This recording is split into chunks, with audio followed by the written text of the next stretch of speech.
Hello. Hopefully you can hear us. I'm going to wait until I have some form of confirmation that you can hear us, and I'll just keep talking in circles until I've got confirmation you can hear us, because if you can't hear us, then there's no point talking about anything, because then, okay, we're live. Okay, we're good.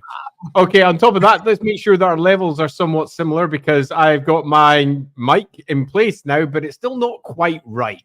I've been screwing with the settings most of the day, and it's still pretty echoey in here because obviously there's nothing on the walls, having just moved in. But more importantly, are Sotek and I on approximately the same level? Can you hear us both, or is one of us super shouty and the other one kind of whispery?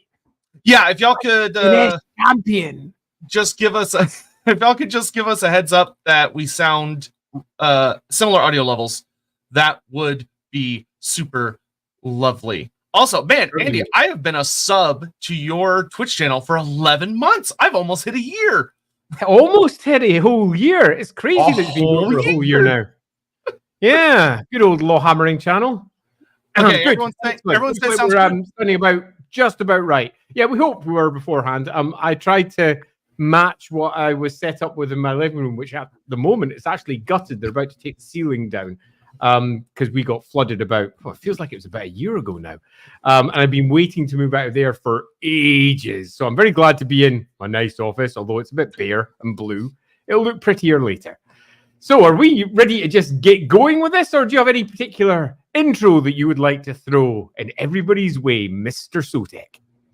The only thing I'm gonna throw at y'all is that, just as a very quick aside, as soon as this stream is over, the Lorebeards vote for next week will be going up. So that'll be following after the stream. So keep excited for that to see what may or may not have completely taken over the vote.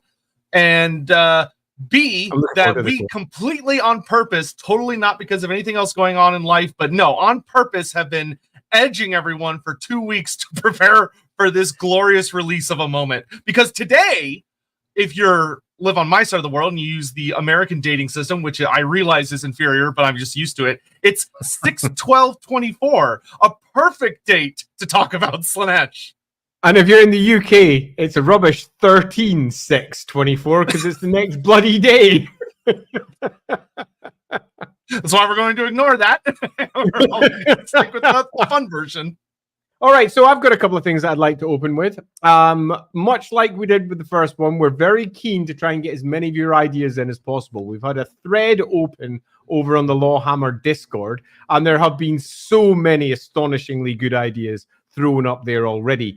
If you're looking for something to scroll through as you're listening to us chat away, I do recommend going over there, taking a check through some of the ideas that have been posted. We've had art, we've had butterflies, so many butterflies and spines and all manner of cool stuff. Go check that out as we're going along. And equally, after this stream is done, if you've got any ideas that we didn't get to through the course of that, go dive into that thread, pop them in there, because we're going to be making our way towards what we hope is a really cool resolution to what the Slaaneshi, I was about to say the Slaaneshi Tamurkhan brother, but that doesn't sound quite right. The brother of Tamurkhan that's dedicated Slaaneshi will look like, will be like, will have a story of, and whether even the word brother is appropriate. And we might land in a place that you would rather wasn't the case. If that's what is the case for you, go dive into Discord and change it on up. What? We've never said anything that people have disagreed with. Never. Never. I mean, that's half the fun, though, isn't it? Variety is the spice of life. Yeah, I will note real quick. So there are 2 general rules we're going to be trying to. One we have to follow. Another one we're going to try to follow. The first is that one of the core things about Tamurkhan's brothers that's established in the background of the Throne of Chaos storyline is that all of them are really, really heavily mutated. So we're going to make sure that we end up with something gribbly. I've seen a lot of really fantastic art of the version we came out with the Corn Brother. There's one particular one of where he's like all these mutated, horrible shark bits that looks fantastic. And he's got a lot of little mechanical things going on with them. And it looks great. So we're going to be following that same line of logic. And then as part of the challenge because one thing that I've learned in life is that generally the more restrictions you're kind of trying to wiggle within, it can often make things easier and more exciting. Is that we're going to try, sort of, to see if we can bind in the Throne of Chaos storyline with the Total War storyline. Seeing if we could somehow, maybe perhaps have the Slaaneshi brother related to the shenanigans that go down with Urson, the bear god of Kislev, being captured within the Forge of Souls under Bellacor's control, and how the Slaanesh brother hypothetically could be involved with those shenanigans. Totally. So that gives us an immediate first potential direction, or maybe a later direction, depending upon how we resolve this story.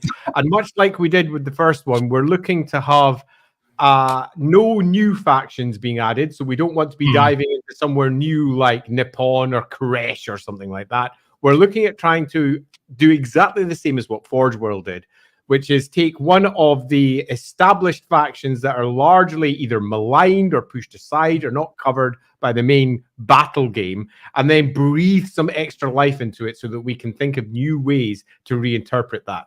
That would be either A, something like what they did with the Chaos Dwarves, or alternatively B, something like what they did with the Nuln army for the Empire, where they completely rejigged the Empire army for that. Our path towards our throne of chaos, whatever it may be at the end, can of course encounter others as we go. For example, we could move through the Ogre Kingdoms. No, wait a minute, Tamurkhan did that. Or we could be attacked by Greenskins. No, wait a minute, Tamurkhan did that.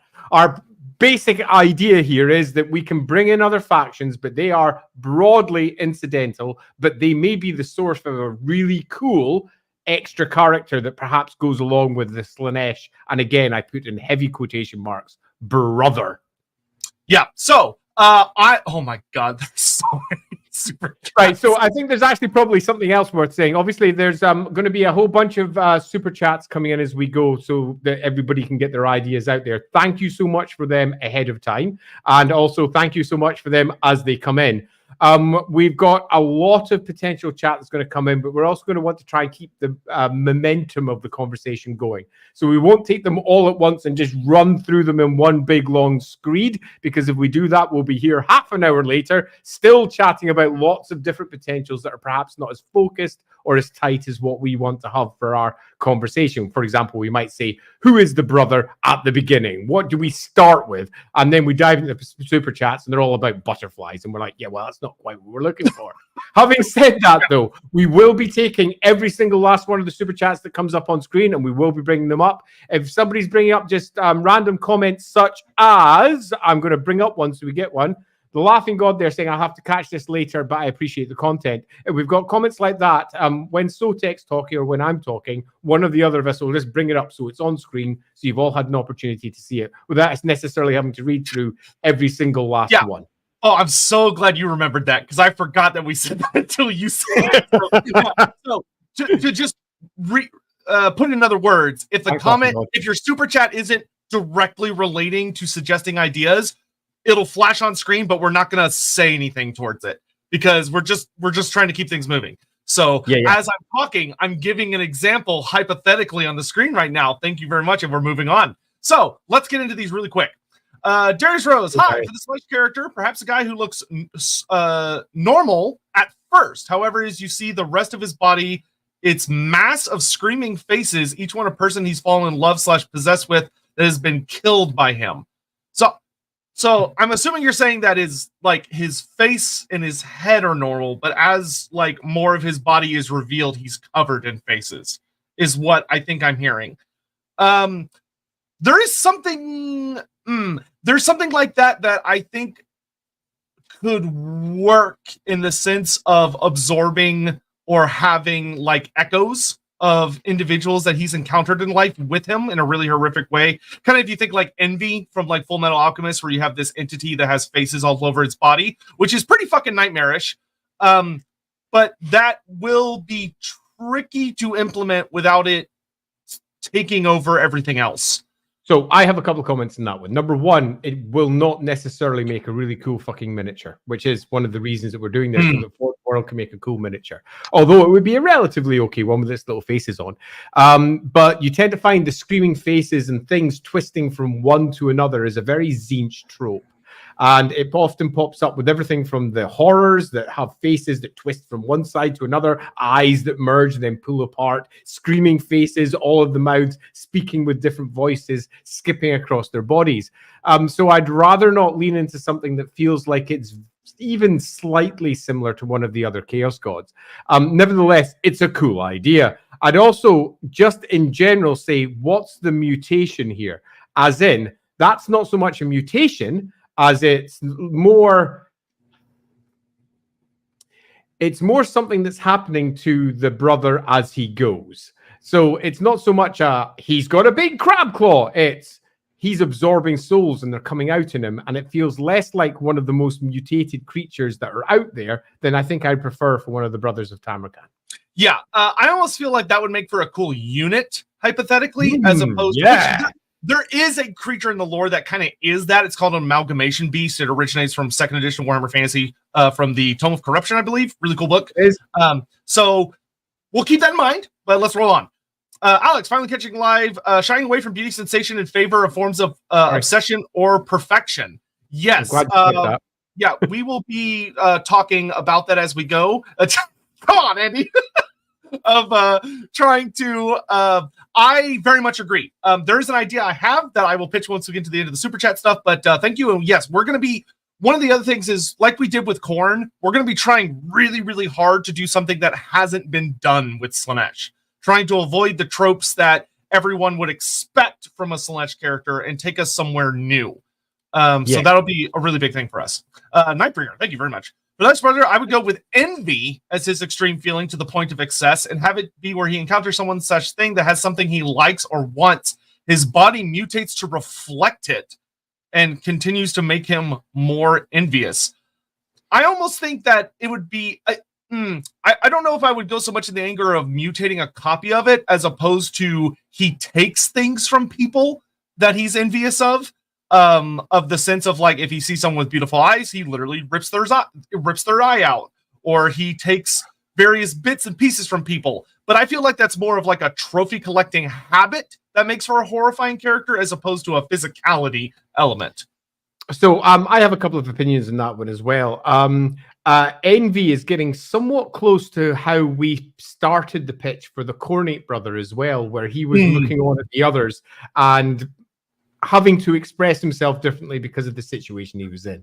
So I would like, if we're looking for a core emotional state to describe the character, for it to be in a slightly different place. And I think that is somewhere we're going to have to start with once we've gone through our first batch of super chats. And that's deciding who it is to begin with and where exactly does the throne come in. Let's see. Captain Magma, a lord with an excessive lack of desire may be interesting. His followers could be just like Brian's in Life of Brian, where they misinterpret everything he does as a command. Maybe a good way to spin Slaanesh's whole desire trope. So this is vaguely, very vaguely, but this is vaguely close to where I'm going to kind of try and spin things, which we'll talk about in a little bit. But I like a lot what you're putting down, of kind of putting a play on what we imagine like a typical Slaanesh character to be, and going with someone that's a little bit more on the, instead of it being very vibrant and excited, and someone that is more like Sigvald, going more in a direction where things get worn and gray and tired. Yeah, I think there's definitely something to that. For example, Pyros bringing up what about depression and sadness, and also from Dipitography? Yep, that sounds great to me. Sure. Sorrow would be amazing as well. So I think there's definitely potentially something in that, and we should keep that in our head as we're moving forwards. Yep, Nightbringer. Oh, kind of an Urson thing. I like that. As for capturing Urson, I think it'd be great to have him start in Bretonnia, and he makes his way to Albion, where he encounters Be'lakor, who leads him to find the bear with the idea of turning into the core for the Throne of Desire, only for Be'lakor to eventually backstab him in order to claim Urson for himself. So, I like the idea of starting in Bretonnia. I like the idea of going to Albion a lot, because Albion is somewhere that's really, really important in Warhammer Fantasy, and like the Shadows over Albion campaign lives in a weird pseudo did it happen, did it not happen zone. So having a way where we revisit Albion and make it, oh yeah, the invasion of Albion canonically did happen, but it ties into the Throne of Chaos storyline. I really, really like that. There are some other things I think would be fun to add on. Like there's a faction in my head I really want to explore adding, but I like what you're putting down a lot. Yes, so do I. I think that this is a fine example as well of potentially taking something that has been already touched upon inside the official game, Albion, and then doing something new and Forge Worldy with it. So that would be moving into Albion and running with the whole concepts of the Truthsayers, the Fen Beasts, all the other things that were suggested might be there, along with their big Cyclopean giants and all the rest of it. And then running with that and creating an entire faction, an Albionese army, for example. That'd be one way that you could run with that. And it would very much match our original intention, which was to try and go somewhere that has been largely ignored by Warhammer, but not ignored completely, has been used, has had miniatures before. And that would match that. Not a bad idea. Quite like that one. Yeah, I like as well. And here we have Dirty Mancer also talking about Urson and saying, I'd like to point out the Nakari already knew that Urson was captured all along and Be'lakor was doing it. So I think having Slaanesh or the likes of Nakari being involved somehow would be very interesting. Which, of course, yes, we very much agree that like having Slaanesh be involved would reinforce that the Keepers of Secrets already know, not only because they're Keepers of Secrets, but because they're somehow involved in a fashion. So yes, excellent. And Ricky Chapman just also furthering on the Albion thing, which glad to see that everyone. It's funny seeing everyone kind of gravitating in a similar direction. Albion could be a really fun place because they could play around with having furthering the Return of the Familiar that we see in Monsters Arcanum and other books by Forge World and Beastmen to invade and take an entrance to the past of the old ones. If we said in our Discord, our username is Healthier in Discord. Oh, well, very excellent. Yeah, that's great. We will play around with that, I think, very much. Lord Sarthenius' grandfather Nurgle delayed the Slaanesh episode. The great game must be played. Also, Andy, did you know that the Lich Priests have a voice line that says Dark Deeds? Dark Deeds. As does Marathi, which just makes me smile every time I hear it. Yep, and Saul Eater will definitely do that. Thank you very much. Elevator pitch. Brother decided to attain perfect form prior to Ascension. After all, how could he not give perfection to Slaanesh? Also becomes the perfect apex predator or dragon. So I will say, I appreciate the elevator pitch. That is perfection as a motive is Sigvald personified. Like Sigvald, different characters represent different concepts, and Sigvald is the perfectionist character. That is his whole fucking thing. So I think it's good to leave that in his camp. As far as like dragons go, we'll kind of swing around back when we're talking about like kind of a creature aspect. But stay tuned for that.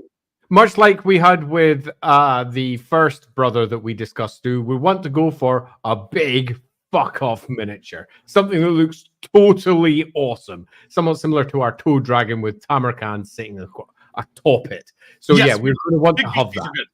Yeah, I had an idea, Song of Power, that the brother is young, near teenage years, rides a giant leopard similar to a manticore mount, and he's situated near Telia or Stalia during a Renaissance-inspired period and uses some kind of spear. I like the idea of that as a design for a character. I don't know if there's anything about that that really shouts out at me as Slaanesh specific for the angle that we're going to be going for this particular stream. I think just as a concept for like a potential chaos champion or a creature, I like it. But for this particular, I don't think it fits the puzzle that I kind of think we're starting to already put together. Long story short, seated Apex One, largest dragon ever seen in the Economy of Chaos. Big dragons. I like my big dragons. I don't think I think if you're going to have a big dragon storyline, it'd be better to do something like Galroch if you go watch our Galroch stream.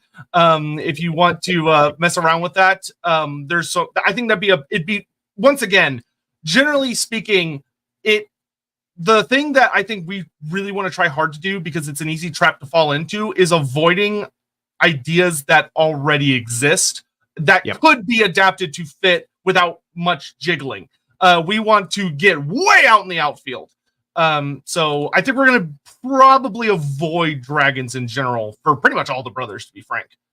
I mean, even though it seemed quite obvious that we're going to go in that direction anyway, regardless, we're not. We're going to try and create something that feels rich, new, and original, rather than feeling like it's something that's been done before or is just a repetition of another character's beats with a slight twist here or there. Contagion, I think we did. If we didn't, I don't know. Andy, did we do this? If not, maybe we could do it at the end of the stream. I can't remember if we did this or not. I know we did the Goblin one. Yeah, we did. I can't remember if we did the other one. Well, someone else in chat will know. Embarrassing. Yeah, someone else in chat will know. It was late. I know. Match the Derek. I think a new Slaaneshi lore should be based on one of the other 4 rings: avarice, gluttony, vainglory, or indolence. I constantly keep thinking a creature from Pan's Labyrinth is base. I agree. There is an idea that I have, or that, and we'll kind of be talking about, where we are leaning into one of the other circles. But I definitely agree that leaning into one of the ones that isn't often done. I would advise probably avoiding gluttony, because Glutos Arskillion is now a very big character for Games Workshop, and he is literally just gluttony. I mean, that's his whole thing. Okay, apparently we didn't react to it. Hawk, if you could, I don't know if you'll be able to, but if you could remind us near the end of today's stream to watch that, I'd appreciate it very much. That'd be good. Prophecy is to perhaps become the throne, starts as a bloated caterpillar, turns into some kind of cocoon-like throne, and then when he fails her ascension, he comes out as a twisted butterfly. That actually is a cool idea. I don't think that's what I want to run with for this, but I like that very much as an idea for a character related to some kind of prophecy. Okay, Cheesecake. I love the idea. And in a different circumstance, I think there'd be quite a lot to run with here. But we're trying to create something that doesn't feel like a repetition of Tamurkhan. And Tamurkhan was bluntly a maggot. You get that idea that Tamurkhan was on this side of affairs, a bloated caterpillar, a maggot, some sort of insectoid thing. It would be nice if each of the brothers had their own unique spin. And as much as I like the idea, I feel that this one's getting a touch close to Tamurkhan as an idea. I agree. We're going to be avoiding bugs, to put it very bluntly. I saw some really cool discussions about why Slaaneshi and insectoid themes work very well together, and they do. Slaaneshi does have insectoid themes with like scorpions, various 6-legged bugs. Really cool old Chaos Champion miniature where the big long snout and a big flicky tongue that came out with big insectoid arms and big insectoid heads. So yeah, insectoid stuff in Slaaneshi is not entirely new. Same with, as we've discussed before, Tzeentch sometimes being associated with bones and undead type things in some of the older models. But I don't think that necessarily means that we should immediately jump in and say that's what we'll focus on. Yeah. So love it. With respect, we're going to use something else just because this is kind of close to Tamurkhan. Just like we're not going to use anything aquatic because we used very strong aquatic things for the Corn Brother. So we're going to avoid like mechanical aspects and aquatic aspects because we've already used that particular pile. So as you're out there not jotting down your ideas loosely, avoid bugs. And we're going to assume that that's bugs of whatever kind of bug that may be out there, from your maggot to your insect to your spider to your bugs. We're trying to avoid those. That doesn't mean that we're avoiding anything related to those, but we've already covered things like scorpions in our last one as well, and they're just arachnids in another form. So try to avoid those. Yep. Spore Judge, great Gert, the fattest dragon possible. Fun idea. It is a fun idea. But I like the idea for a creature that exists within the setting. I think having a gluttonous character running around Warhammer Fantasy would be something fun to play around with. I just don't want to use that for this particular character, just because we're too many ogres fulfilling that role already. Yeah. Zorni another, perhaps inspired by previous Lorebeards, maybe a Drider-like creature who somehow has goblins working with them. Their perfection and contempt for goblins leads to their downfall. That is once again a fun idea for a character within the setting. That kind of gets a little close to the insect thing. B leans very heavily on greenskins, which we have already used for an element of the Corn Brother story and for the Tamurkhan story. So we used a lot of greenskins already, so I personally think we should avoid them for the Slaaneshi story, but I do think that's a fun idea for a chaos character. Though if you're ever bored and want to do some really fun research about Drider-like creatures, look up the what are they called? They're these little spider guys that are kind of like Driders, and for the life of me, I can't remember what they're called. They're in the Warhammer Fantasy Roleplay Companion book, and they're like Silkins. Yes, Silkins. You can look them up. They're actually super fucking nightmarish. They're not very large, but they're exceptionally dangerous. I would heavily advise you look them up. One thing, Slaaneshi Brothers' concept of living sacrificial altar, either mount or brother himself. We will play into that. I think the idea of living flesh and Slaaneshi go well together. Kobold, a character based on sloth and sadness. Yep, I agree very much. Would be cool if they have an order faction for their tag along as opposed to a typical destruction faction, either through slavery and manipulation. That is an interesting idea, especially for a Slaaneshi character. That is not a bad idea at all. I like that.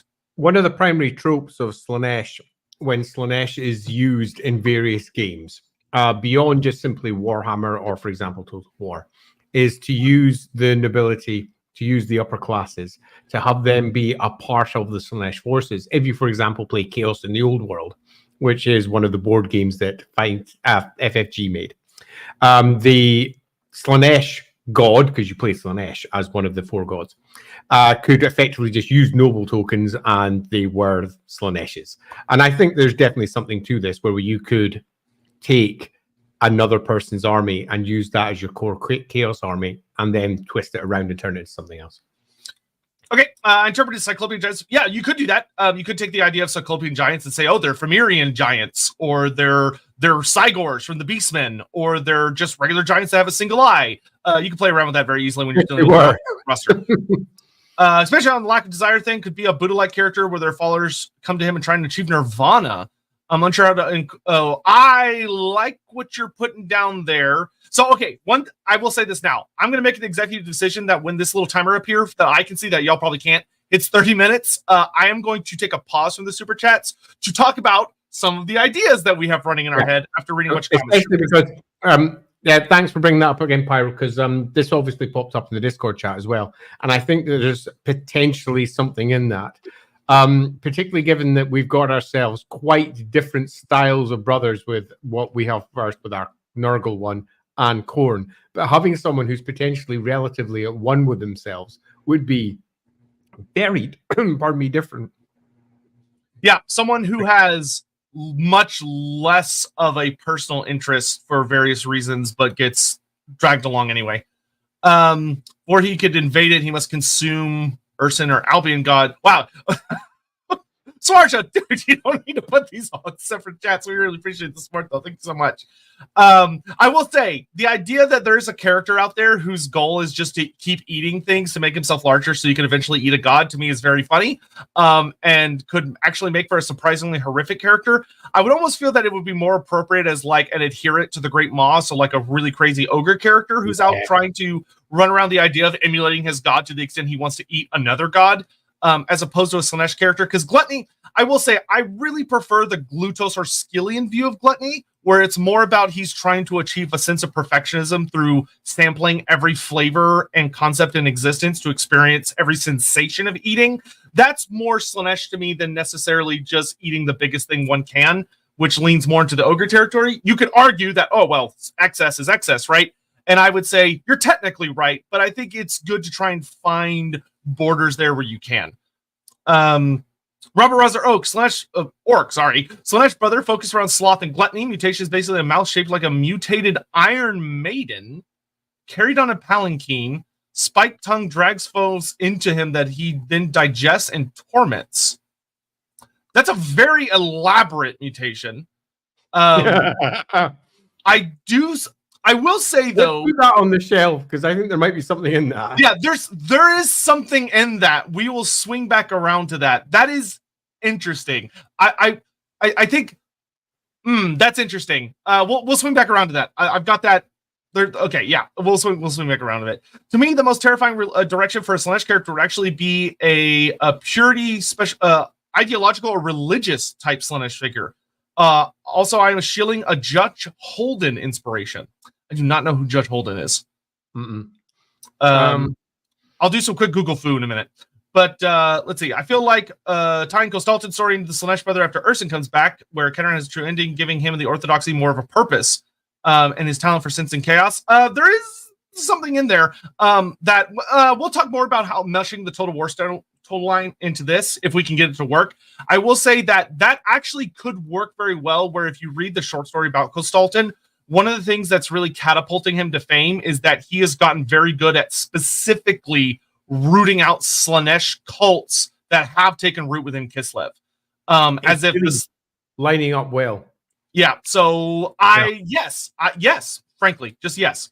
Okay, the last two. Look at something that's rarely looked at, still falls under chaos. Joy, just simple joy. A sinewy, asymmetrical archer or javelin thrower, riding some kind of huge crab-like creature, or some kind of that who hunts creatures.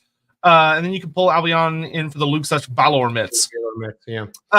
Yeah, So I think the idea of having something that's based on perhaps range combat is not a bad idea. It will give us a different style of character, and perhaps could also speak to the type of creature that he is riding with, has a pet of, or whatever else eventually we land upon.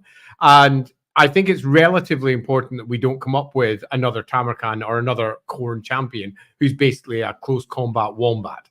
It would be nice if we went in a different direction, presented something that was a little bit more characterful. So yeah, I think someone that moves at a range, or perhaps beguiles, or uses, or persuades, or does something else that allows him to have ranged attacks in different ways is definitely worth looking at. Yep. Consumer giants. I mean, you could have a giant eater. Very much. To break things up, I want him to go to Cathay. We will probably avoid. I actually am not thinking going near Ulthuan at all. And Cathay, I also, as much as I am very deeply tempted to use Cathay, in my head, I kind of have Cathay as a probably not really category, because I have mixed feelings on it about whether we should be allowed to use it or not. Actually, let's make the call on that one when we do our last brother. Okay. So if we're going to use it, we use it properly, and we make that a core part of Tzeentch. If we're not going to use it, we just don't use it. Then we're away from it. But I think, let's not use Cathay for this one. I'm going to put a pause on the super chats. Thank you very, very much for the glut, quite literally, of ideas. I'm going to let us kind of throw some things about what we're thinking about everything that's sort of been thrown at us, which there's already been quite a few things that y'all have thrown that I'm like, about. So here's what I'm thinking right now. Before you go, as Sotek's talking, I'm going to throw up some of the posts that you've been popping up on the chat as he goes. He's not going to be addressing these. These are just going up. So if you happen to just be watching this on YouTube at a later date, you can have an idea of all the various chats being coming in from both Twitch and from YouTube. So I'm just going to be dropping them in so you can have a look. Brilliant. So I think when it comes to what is the thing that I really, really like about the brother that we could put a spin on that hasn't really been done before, is that when you look at the Tamurkhan brothers, one of the things that the story frankly tells us is that these guys are exceptionally old. They're incredibly old. They've been around since before the building of the Great Bastion, according to the myths about the Great Kurgan. So we're talking thousands and thousands of years. And something that is often explored as a concept in other universes, or like just as a general writing trope, but doesn't often come up in the Warhammer universe, is the idea of immortality and living forever as a genuine curse, as opposed to being just a benefit. Of having a character who has lived for so long, and especially being Slaaneshi, for when he initially started off, pursued every delight, every pleasure, every sensation. But what if we were to run with a character who, over the course of time, has started to fall into that more slothful depression era of his life because he's done everything there is to do. He's experienced everything there is to experience, and life has just become a drag. Life has become something boring, unsatisfying, gray, and he exists and he's incredibly powerful, but he's very different from what you expect, and he's not the raging envious fury of the Khorne brother. He's not the arrogant, self-obsessed desire for incredible power and plowing through everything ahead of him with recklessness of Tamurkhan. Instead, you have someone who's he's just been around. He's practically a demigod in his own right, but he's bored.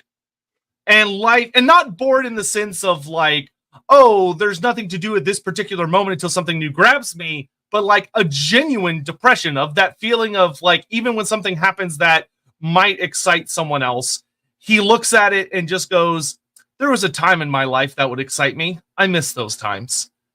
And the Throne of Chaos, instead of it being a prophecy that is pursued, you have a prophecy that exists to try and rouse this entity back into motion. Okay, so I'm going to interrupt because I think we're getting somewhere here. I'm going to throw in a couple of extras on top of that. I can still hear you. I will be right back, but I can still hear you. Oh, good to hear. Watch the curtain push back and we see into the back of Sotek's room. Anyway, that aside, I really like the idea of taking one of the core concepts of Slaaneshi, which is often ignored, but is pretty much front and center in many of the cults that are portrayed inside the role-playing side of the game. And that's the idea of being jaded. Indeed, the Jade Scepter is a core component, not just of Slaaneshi, but of many of the cults as well. So the idea of a character who's properly jaded. So I'll throw out an extra couple of curveballs on top of what Sotek has already suggested. If we're going for the idea of someone that's old, then perhaps we literally go for someone who is super old. Long white hair hanging down. Someone who has literally one punch man his way through everything. Whether it's a I don't know, a vampire, a big monster, various kind of champions of chaos at the top of the world as he's making his way from place to place to place, looking for something, anything that can provide him with a challenge, some sort of stimulus, and nothing can anymore. And if we've got that as an idea, we can start building an idea of where that character might be coming from, regardless of what it looks like. But in my head at the moment, I have this big, long, emaciated, thin character with lots of interesting mutations. But if we have something like that, we can have them attended by a whole host of daemonettes carrying various trophies of those that it's defeated in the past, different weapons for different challenges. There's lots of things that we could do, quite unlike Mordred the Damned for the small comment that brought up there. We could have them potentially even attached, all of them attached to him by chains. Because you can't go wrong with attaching yourself to a bunch of demons by chains, and each one of those demons having to carry one of the various artifacts that he has managed to secure from others in the past, perhaps on a throne, a literal throne. There's lots of things that we could go with there. None of these are ideas that I particularly love and think it should be. I'm just throwing stuff at the screen so that you can out there go, what about adding this? What about doing this with it? I don't think that's good. We could do this instead. Loosely, I think we're if you do go down the jaded route, if you're going down the idea of somebody who has done it, seen it, and gone through all of it already, how can we best take that as a metaphor and turn that into the mutations, turn that into the character? So, for example, a simple one would be what I opened with, which is if it's someone who is old and jaded and seen it all, we literally make him old, proper old. He looks old. That would be one way of approaching that.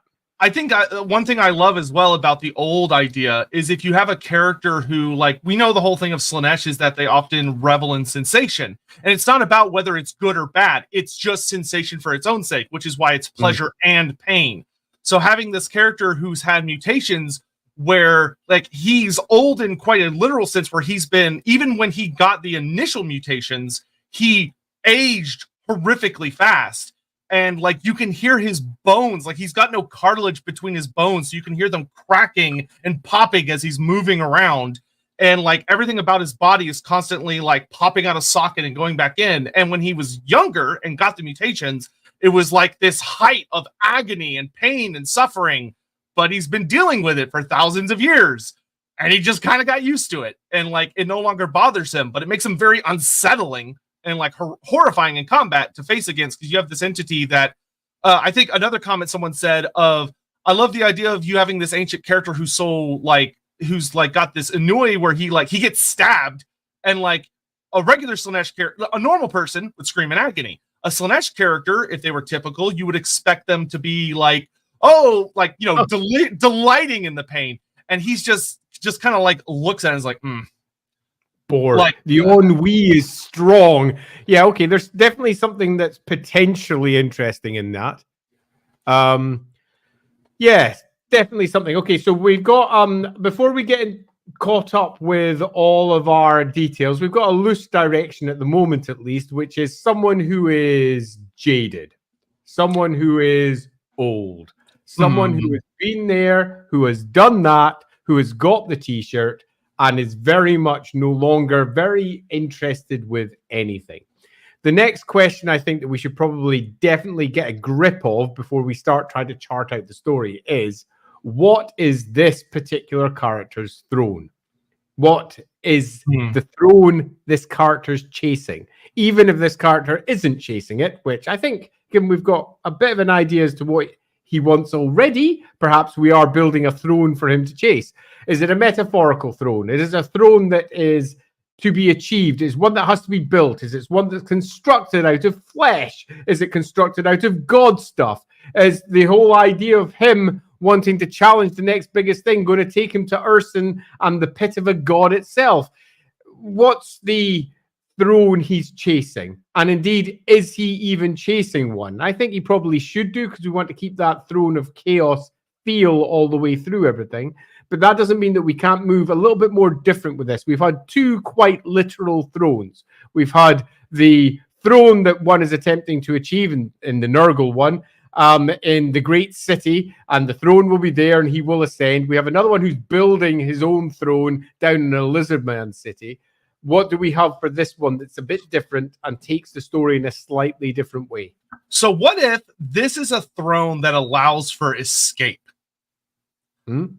This is a throne that is a little bit more on the metaphorical side of achieving something that would allow him, according to said prophecy, to basically escape from everything that has made him what he is, which he hates his form of existence now. Whether that's, it'll allow you to ascend to some form of godhood where you'll be able to live like an entire new form of sensationalism and existence.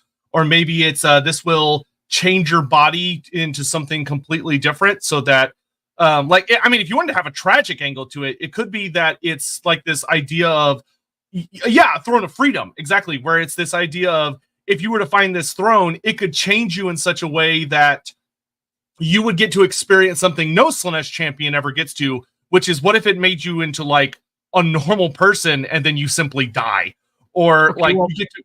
I think possibly you got onto something there. What if we are actually going to try and justify his mental position as to where he is? Maybe he's immortal. It's a classic tale that we could definitely play with a little bit. And he just can't die. And that could turn into something that could be quite fun. And the throne for him is quite literal escape from life. The escape from the horror of the material realm, where it's no longer got anything for him. He's felt everything, done everything. And every time he tries to bring an end to this particular existence, it just hasn't worked. So he's actually, in some respects, looking for the thing that can kill him, which would give him an excuse to potentially be looking for a god. The thing that could take him down. I do like that quite a bit. I want to take, with those ideas junking around, I do want to take one last little, thank you, Hagen, one last little quick stop of where could he be and where could he be going to, just so we've kind of touched on every category, and then we can turn back to super chats and comments and stuff, and we'll revisit here in a moment. So, I will say, I love the super chat from earlier about him starting in Bretonnia, of an idea of, there are a lot of really fun unexplored places in Bretonnia, and combining that with the idea of someone suggesting that what if he had an order force along with him.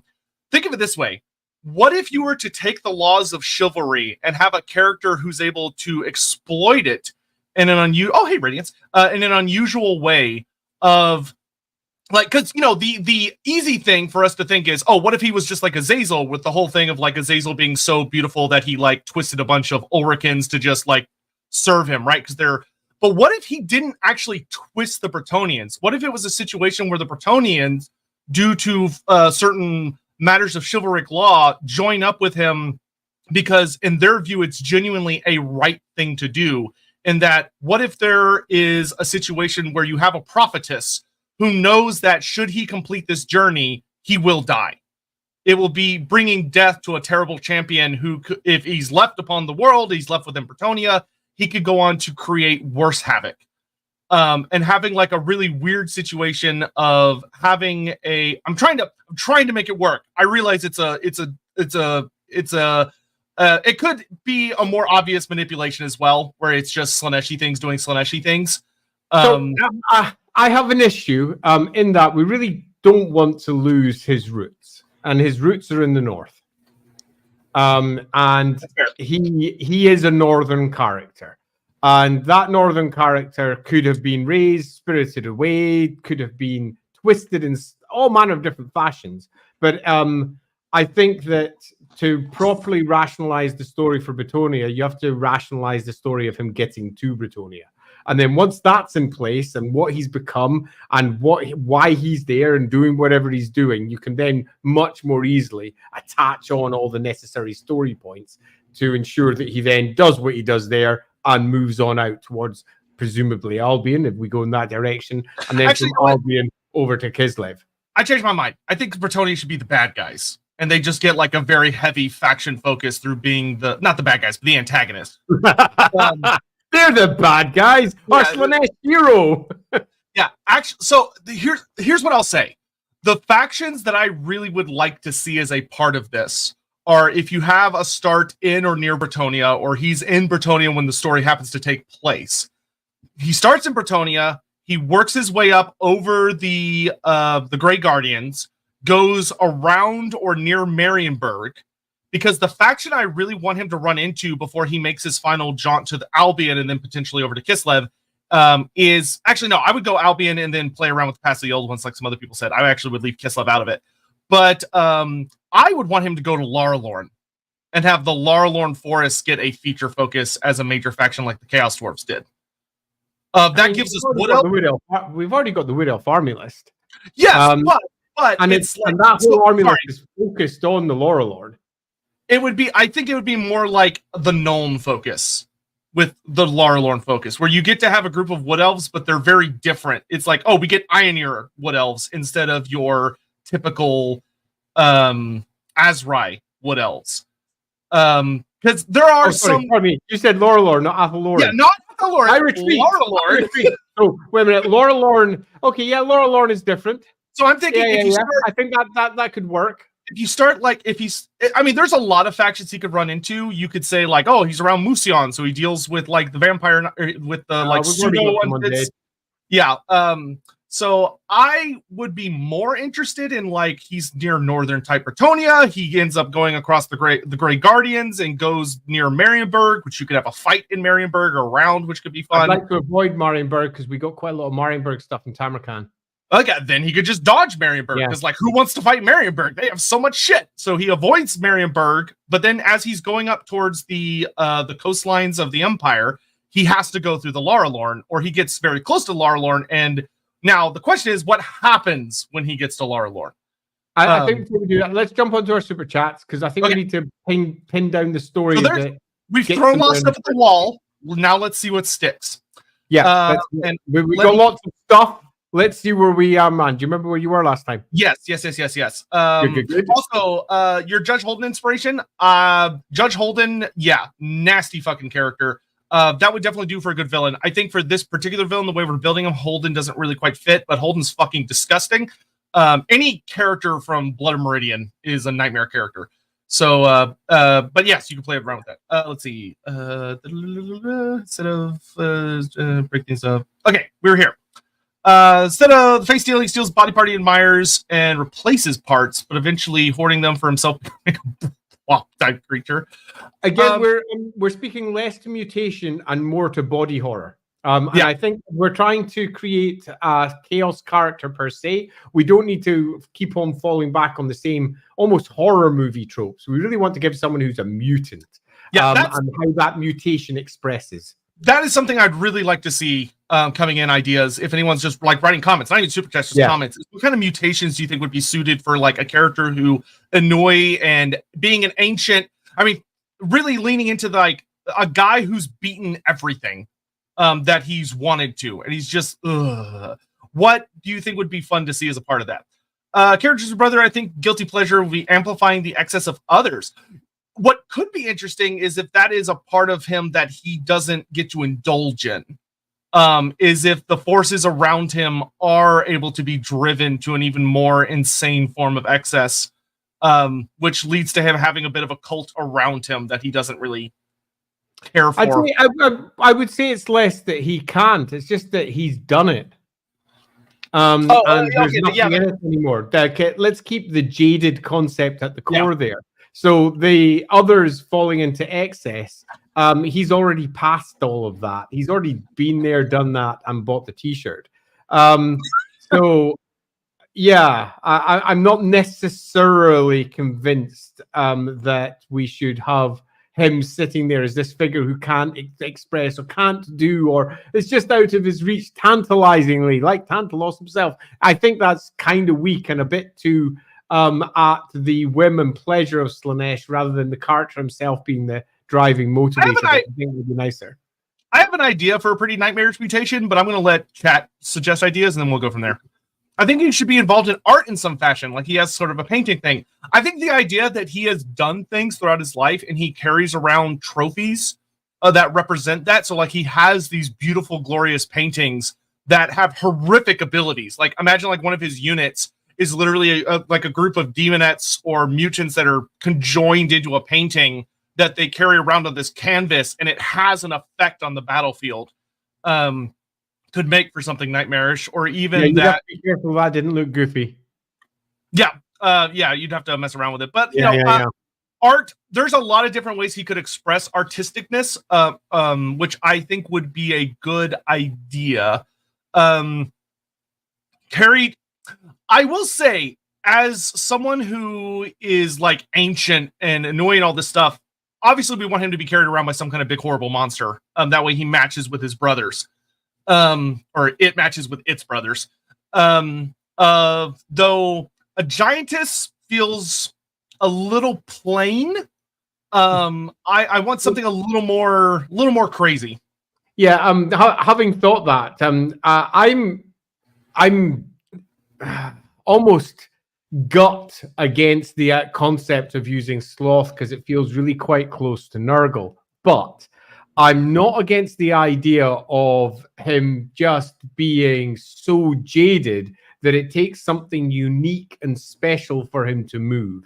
So the actual model is him lounging in whatever mutated way he is on a throne or something similar, and it deals with everything until that one thing steps forward that he goes, this is worth my time.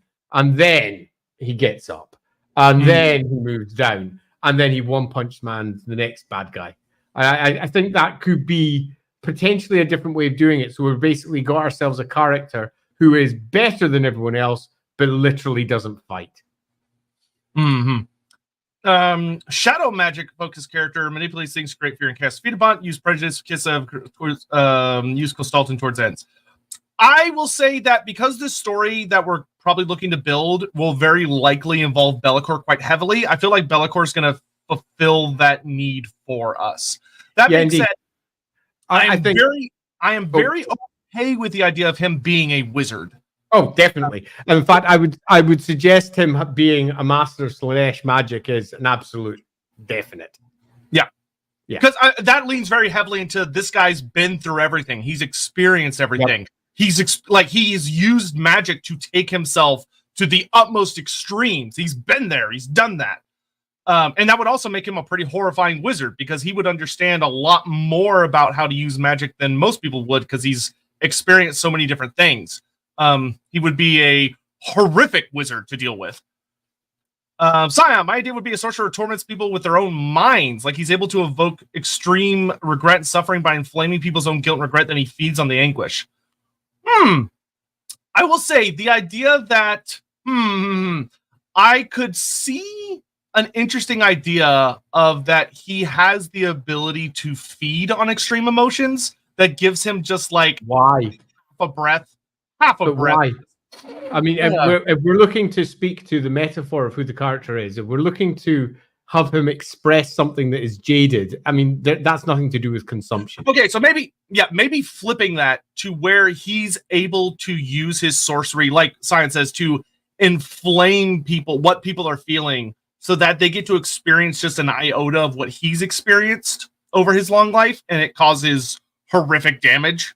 Okay, now we're looking towards potentially a unique spell. So basically, the lore of jaded fuck, and him just giving them the smallest, merest iota of what he's already been through, which is enough to bring anyone else shattering down to their knees, breaking their knees.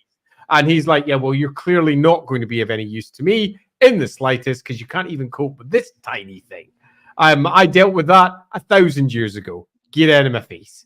I definitely think there's potentially a really fun lore of Slaaneshi effectively in there, which is giving others the things that this entity has already been through.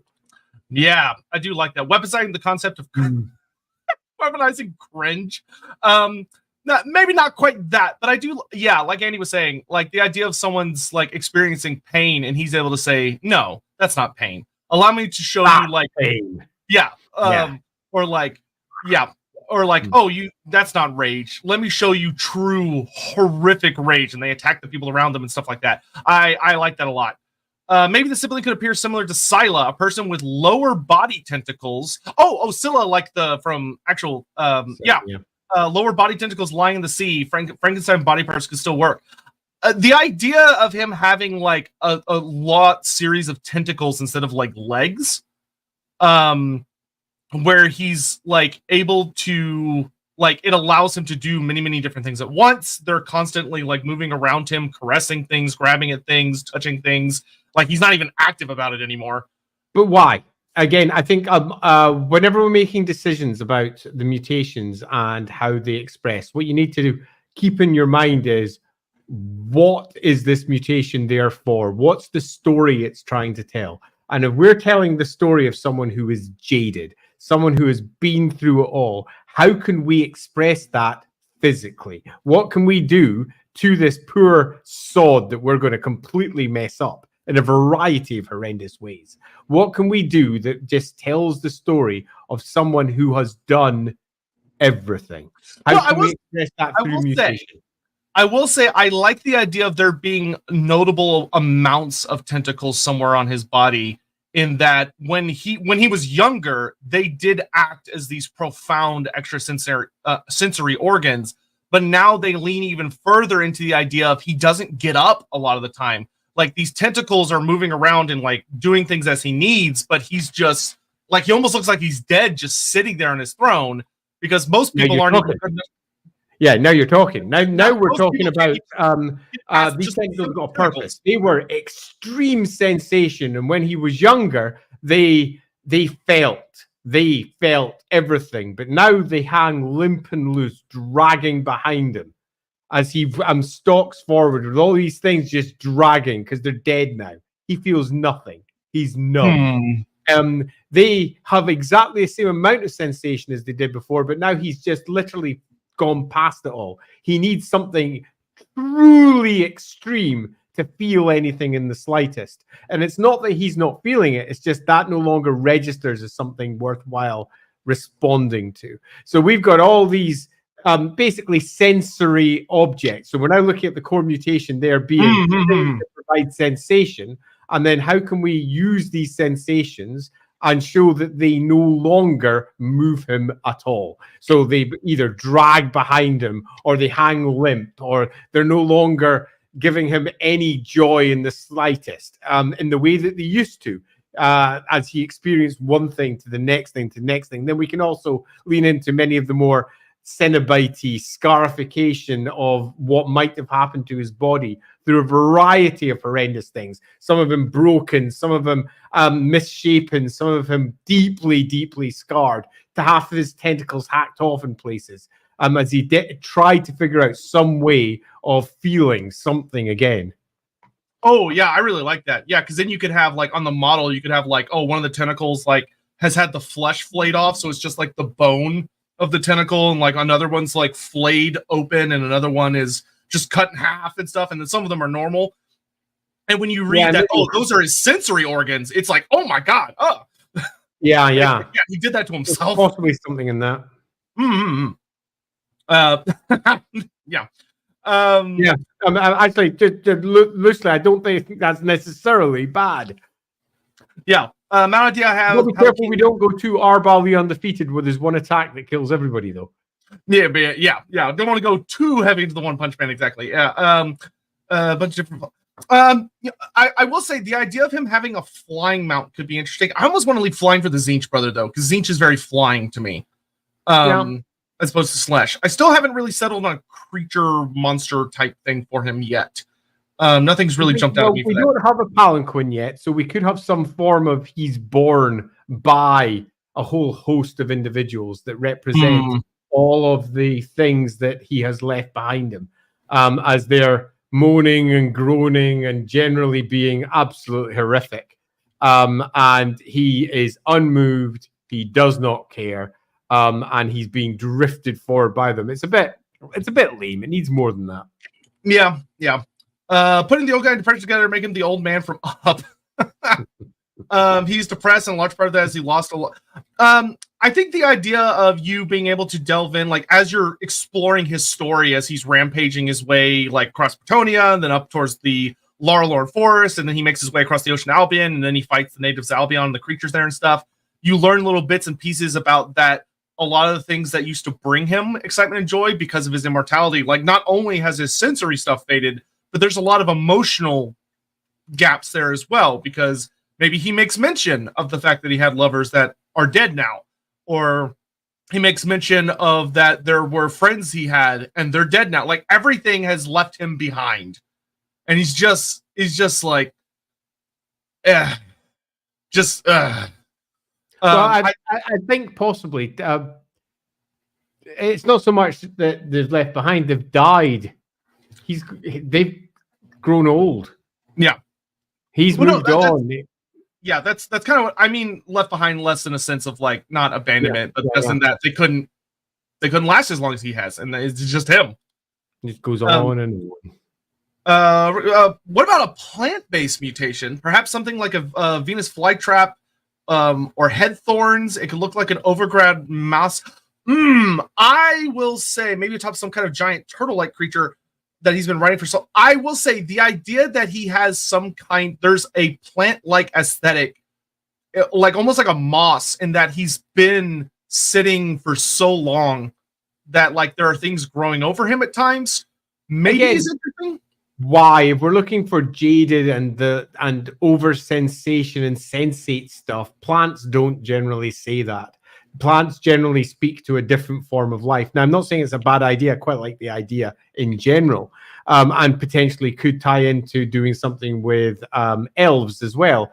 Although it would be our second use of elves in a row, so I'm a little bit trepidatious about that because we had. Fine, as long as they're different kind of elves. As long as it's different kind of elves, they're still elves. If anything, they're more like dark elves than high elves because they sit right in the middle. They're very close to the dark elf trope, but on the plants, they kind of don't match in terms of the theme. To make them match, you would need to figure out a way to add in a detail that would make it worthwhile for including the plant aspects. Yeah, I will say the one thing that I do like potentially about the plant idea is the concept of the plants that take an insanely long time to grow, of these very long-lived, slow-adjusting things. Or maybe I almost wonder about the idea, those kinds of plants where it's like they grow for like years and years and years and they bloom once and then they just die. Or like they have that fleeting moment of like, and then that's it. Like their purpose is done, and he's just kind of outlived said purpose. But I'd have to like look at what kind of plants those are. I don't remember any of them off the top of my head, other than knowing they exist. Again, you're looking to, in terms of the theme, that would be speaking about life and an individual moment, and that doesn't really quite match this story. Plants and life are often associated with either Nurgle, for obvious reasons, overgrown, over-bloated life, or alternatively getting things like Acold Hellbrass popping in. I'm not quite sure it's the best fit here, although it's a really good idea. If anyone has an idea for that, feel free to if we can make one fit. To be clear, I'm not against the idea. I just want it to fit if we're going to use it. I I will say, Pyro, that the idea that he's pushed around on a throne that he has no interest or desire in, but he just can't be bothered to like do anything about it. I do find relatively amusing. In that it's he's given up. And he's been taken now. So it's literally the opposite. He's been taken rather than him going towards a thing. Mm-hmm. So it used to be he was at the lead. It used to be he was the one who was pushing forwards. There was great stories of the great Slaaneshi champion that tore across the top of the world, but he's given up. He stopped. There's nothing left. He's been in there. There is something in that potentially. So the Daemonettes aren't so much carrying him according to his will. They are taking him where he needs to go.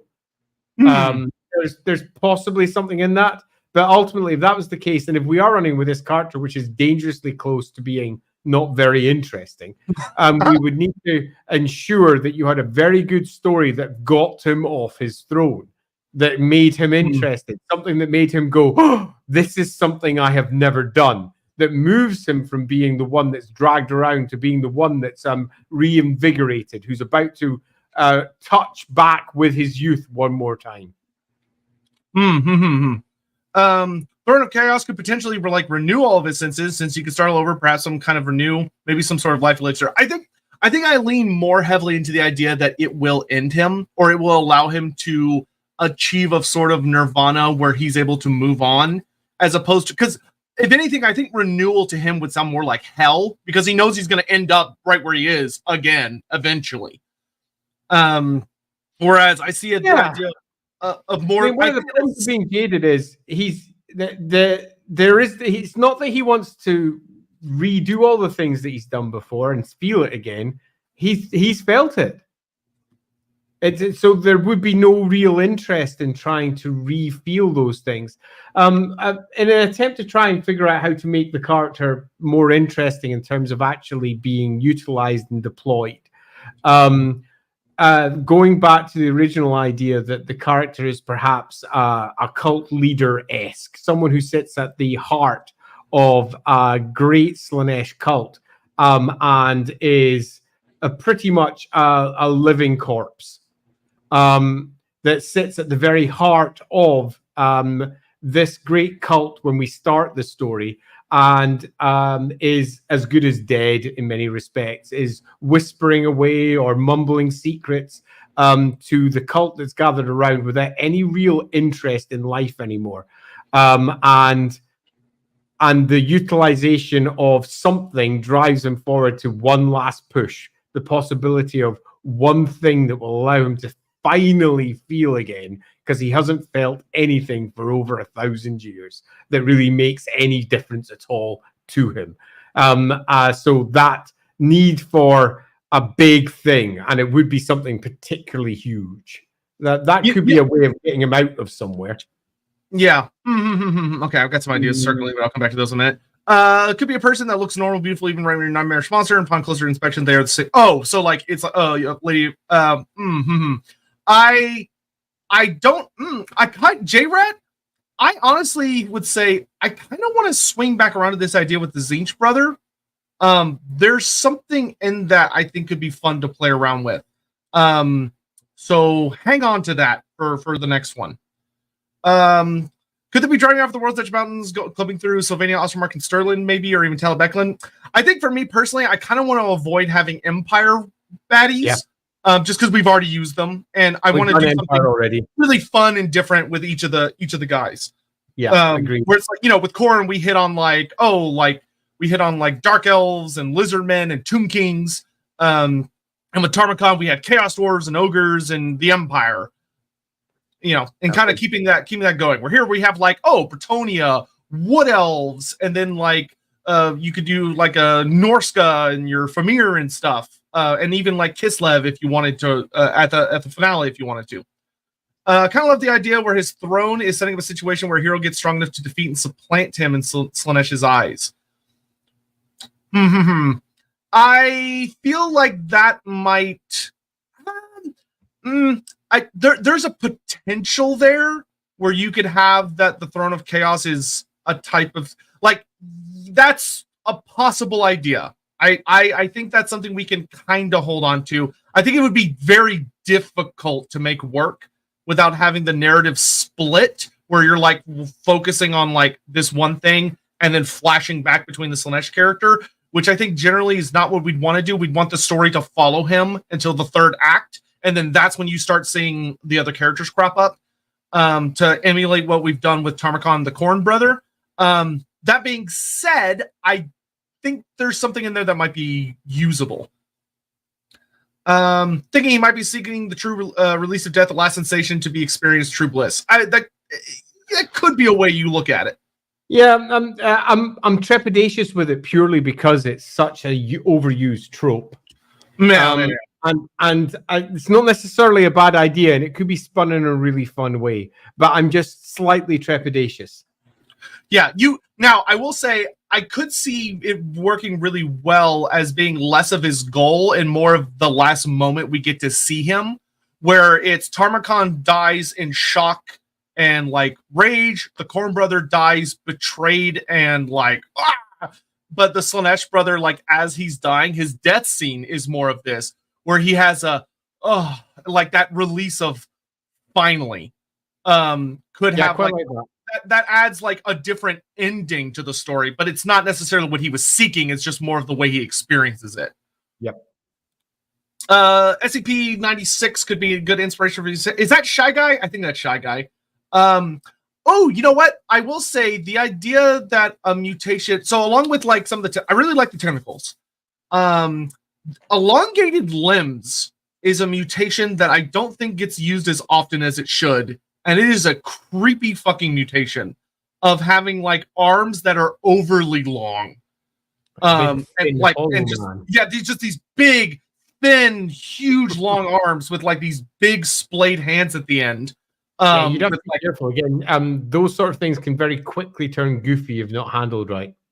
Yeah, you definitely. I think the really important thing is you'd want to keep it unsettlingly thin, not like paper thin, but like it's very bone. And then when you actually like are looking at historian stats, like it is horrific amounts of power behind it.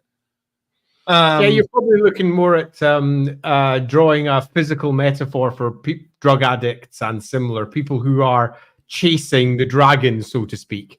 In fact, there could be a good use for the metaphor chasing the dragon there. That's something to consider after. But anyway, carrying on. We've got quite a lot to get through here. He could have mutation that's caused him to become almost ghost-like, where he's faded a bit. He's like pseudo-ethereal.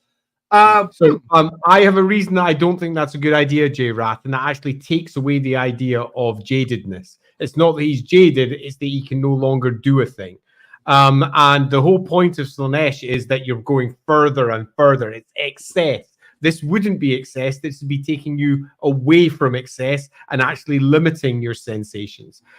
So my preference would be not to do that. This is something that I would do with one of the other gods if I was trying to twist it around a bit. Now, that doesn't mean that we couldn't have a Slaaneshi champion who was cursed to that so that they could no longer do a thing, but it feels weak for a jaded character. Yep. Let's see. A massive serpent/lizard-like body with smaller snakes sprouting from over his body, which have hypnotizing gazes, which adds to the jaded aspect, as so many enemies can't even catch his attention because the snakes just grab him first. Yeah, I think there's potentially something to his body just working independently to him. So it just clears out the wheat from the chaff, so to speak. Yeah, I kind of like that. Would there's add potentially something in that, and snakes are obviously a very, very Slaaneshi-coded creature. Yeah, I will say I think there's a lot of really fun here of like between the tentacles and like maybe these snakes that are like sprouting from out of his back and his arms and stuff. That if they catch your gaze, you're just fucked. And for him, that's part of the boredom, is that like no one can get past these, from his opinion, very simple things. Like it takes someone genuinely impressive to get anywhere close to him. Which is why you don't end up falling back into the almost octopus corny side of things as well. So we'd have to be careful, but I think there's something in that. Yeah, I think maybe going more of a yeah, I think having where he had, I think you'd want to keep the tentacles very limited. Like, have your 6 be the magic number type situation with Slaanesh things, where they're used more as appendages that do things independently of him, as opposed to, kind of the whole idea where you have like certain types of squids and stuff where you have like, they have brains inside of them that, that can quite literally operate independently. Hence, he does not need to do anything a lot of the time. What if his mutation was like Davy Jones? He's immortal because his heart is kept by someone else and he's not allowed to die. I will say that the idea that he has a mutation where there's a piece of him that's trapped in the ether, and that's why he can't die, and the Throne of Chaos has to do with him like reuniting all of his bits together. So he wants to ascend so that he can finally die. Yeah. Or something like that. I think that could work interestingly well, because to be fair, that would be an incredibly hard thing to achieve if one of his mutations is that Slaanesh quite literally took a piece of him. Like, he almost gets vampirized in the sense, or actually it'd be almost the exact opposite of a vampire, but there's a piece of him that he just can't get to. And even though he's this incredible wizard, which could also explain why he goes so hard down the path of sorcery as well, of eventually trying to get this piece of him back, and has learned that it's impossible without the throne. Yeah, there's something in that somewhere. Yeah. Right, what's next? Because we've got tons to get through here. I'm trying. They're coming in faster than I can read them. Would there ever be a Slaanesh character that tries to abstain from everything in order to try to get pleasure from pain or withdrawal? I think that could work as like a trope for a Slaanesh character. I don't think that's what you see with this character, but as a Slaanesh character, yeah, absolutely. Yeah. Originally envisioned a character who uses pheromones to attract followers, but maybe his case equivalent does. His followers go the extra mile to appease him as he's exhausted most since. I actually don't hate the idea of him having pheromones. Yeah, neither do I, particularly given that we're looking at a character who is kind of bored. So having all those folks coming up to him really doesn't interest him in the slightest, but he can't stop it. He can't avoid it. He can't get away from it. They come to him. And I think that also speaks to him potentially being at a core of a cult as well. So I think that's actually quite a good idea, Camille. Yeah. That matches the character we're slowly building. Yeah, that's excellent. I think pheromones is a perfect idea, especially because, like, if you want to make the mutations rather gross looking, having where the pheromones are like expelled from some kind of orifice or pink clouds that are coming out of these poof, poof, poof mouths, getting your Yeah, that could almost lean into like kind of like if you wanted to have a sort of plant-like aesthetic in certain ways, where he has, like, if you think about like the way certain things release spores, where he has pheromones being produced by these like hideous organs on his back or something. Yeah, now we're getting to something. So that feels Slaaneshi. That feels like it fits. It also gives you've got potential parallels with the fact that it is, generally speaking, plant life that provides the greatest, strangest sensations that you can achieve in the real world, where various drugs are all drawn from various seeds, milks of seeds, plants, and similar, and of course various fungus as well. So that could definitely work. Yeah. Okay, I don't know if we would run with this, but I will say that this is like S-tier Warhammer Fantasy Roleplay British writing, that his legs turn into laurels.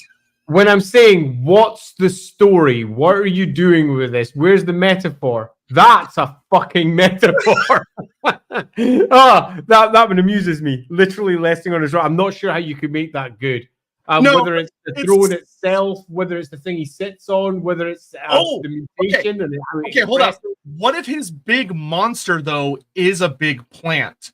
Like a forest spirit type entity? Something like aged and slow that, like, there are demonettes and stuff dragging it or encouraging it into movement to keep it from just like putting down roots, like, because neither it nor him are particularly motivated, so these demons have to constantly be pulling. We're slowly but surely getting somewhere. Yeah. Like, that resting on laurels jokes just got me thinking if, like, the creature, the big monster that he's on has. There's definitely something to that. I not seriously, but the idea though that you have a character like this bummed out Slaanesh guy and he just makes dad jokes every once in a while, and everyone's like, he's like, I'm just resting on laurels, and they're all like, yes, no, excellent, sir. Yeah. Didn't Slaaneshi once have a connection with death magic that could connect to his immortality and aged look?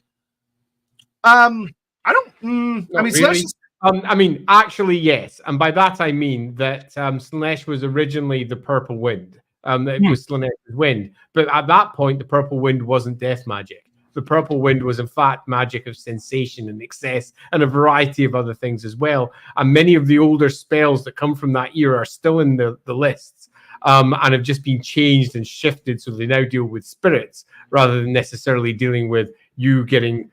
One of them was literally the caress of something or another. I can't remember the name of the spell. And the Fate of Bjorna as well. But yes, but no. But yeah. Yes, but no. Thank you. Mutations are that some of his pores are open and seep out pheromones like chemicals like smokestacks. Yeah. Okay, I'm quite liking the idea of these things gouting out pink and pastel-y colored smoke out of the back of him. This is beginning to sound like something that John Blanche would paint. I can kind of feel it happening now. I'm really like this pivot like into a plant aesthetic. I think works really, really well for him. But it's made of flesh with because that would just it'd be nasty. It'd be nasty. Many a mushroom looks like it's made of flesh as well. But it would be really fun to paint. Like that would be the thing, is that would be a really good looking model. Thank you, sir. Perhaps he has a 4-face helmet, each face representing a different period of his life. Oh, that's kind of a interesting idea for just a piece of armor where he has this armor that it tells a story about his life, just represents different phases of it.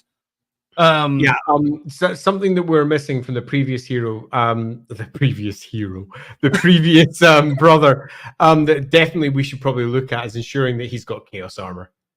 Yes, because we didn't really. That's not a part of what Tamurkhan is. That wasn't a part of our previous one. But I think for this one, it definitely should be the case. The chaos armor that is slowly but surely adapted to the developing nature of this. You know what? Based on something someone else said earlier, with the idea where he has faces all over him, I like the idea that his armor, Slaaneshi gave him a gift where for every great saga of his life, there is a different face that represents that era somewhere on his armor. So he has different kinds of faces around his head. Story? I mean, it sounds cool, but that sounds like adding something cool without having a reason for doing so. Whenever you're building these things, you generally always want to have good, solid, underpinning reasons for it. But that doesn't mean we don't do it. It just means we come up with a good reason for why that is the case. What is what are the phases he's going through? The phases of his life? What do they represent? What are they there for? Why are we doing it? And there's obvious ones in that you've got your, as was discussed almost at length inside the Discord channel where they were discussing phases of life through the metaphors of insects, where you're moving from the early phase, cocooning, into a later. It came to me of one of the things I'd be cool. I don't know how you'd represent it on the model. But either in the big tree forest spirit creature that he rides on, or on himself, the idea of you cut something open and you cut a tree open and you can see the rings of its life. Yeah. You have somewhere represented on him the 6 rings of Slaaneshi, and that he's taken each of the 6 rings to their ultimate moment. He's been there. He's done that. That's why he's so he's over it. Because he's been to that so somewhere on, I don't know how he turned Slaaneshi down and chose not to ascend. Ooh, that's he completed it. He did the 6. Yeah, I'm really liking the theme of the 6 pinnacles, the 6 peaks, and he's achieved all 6 of them, and he's done.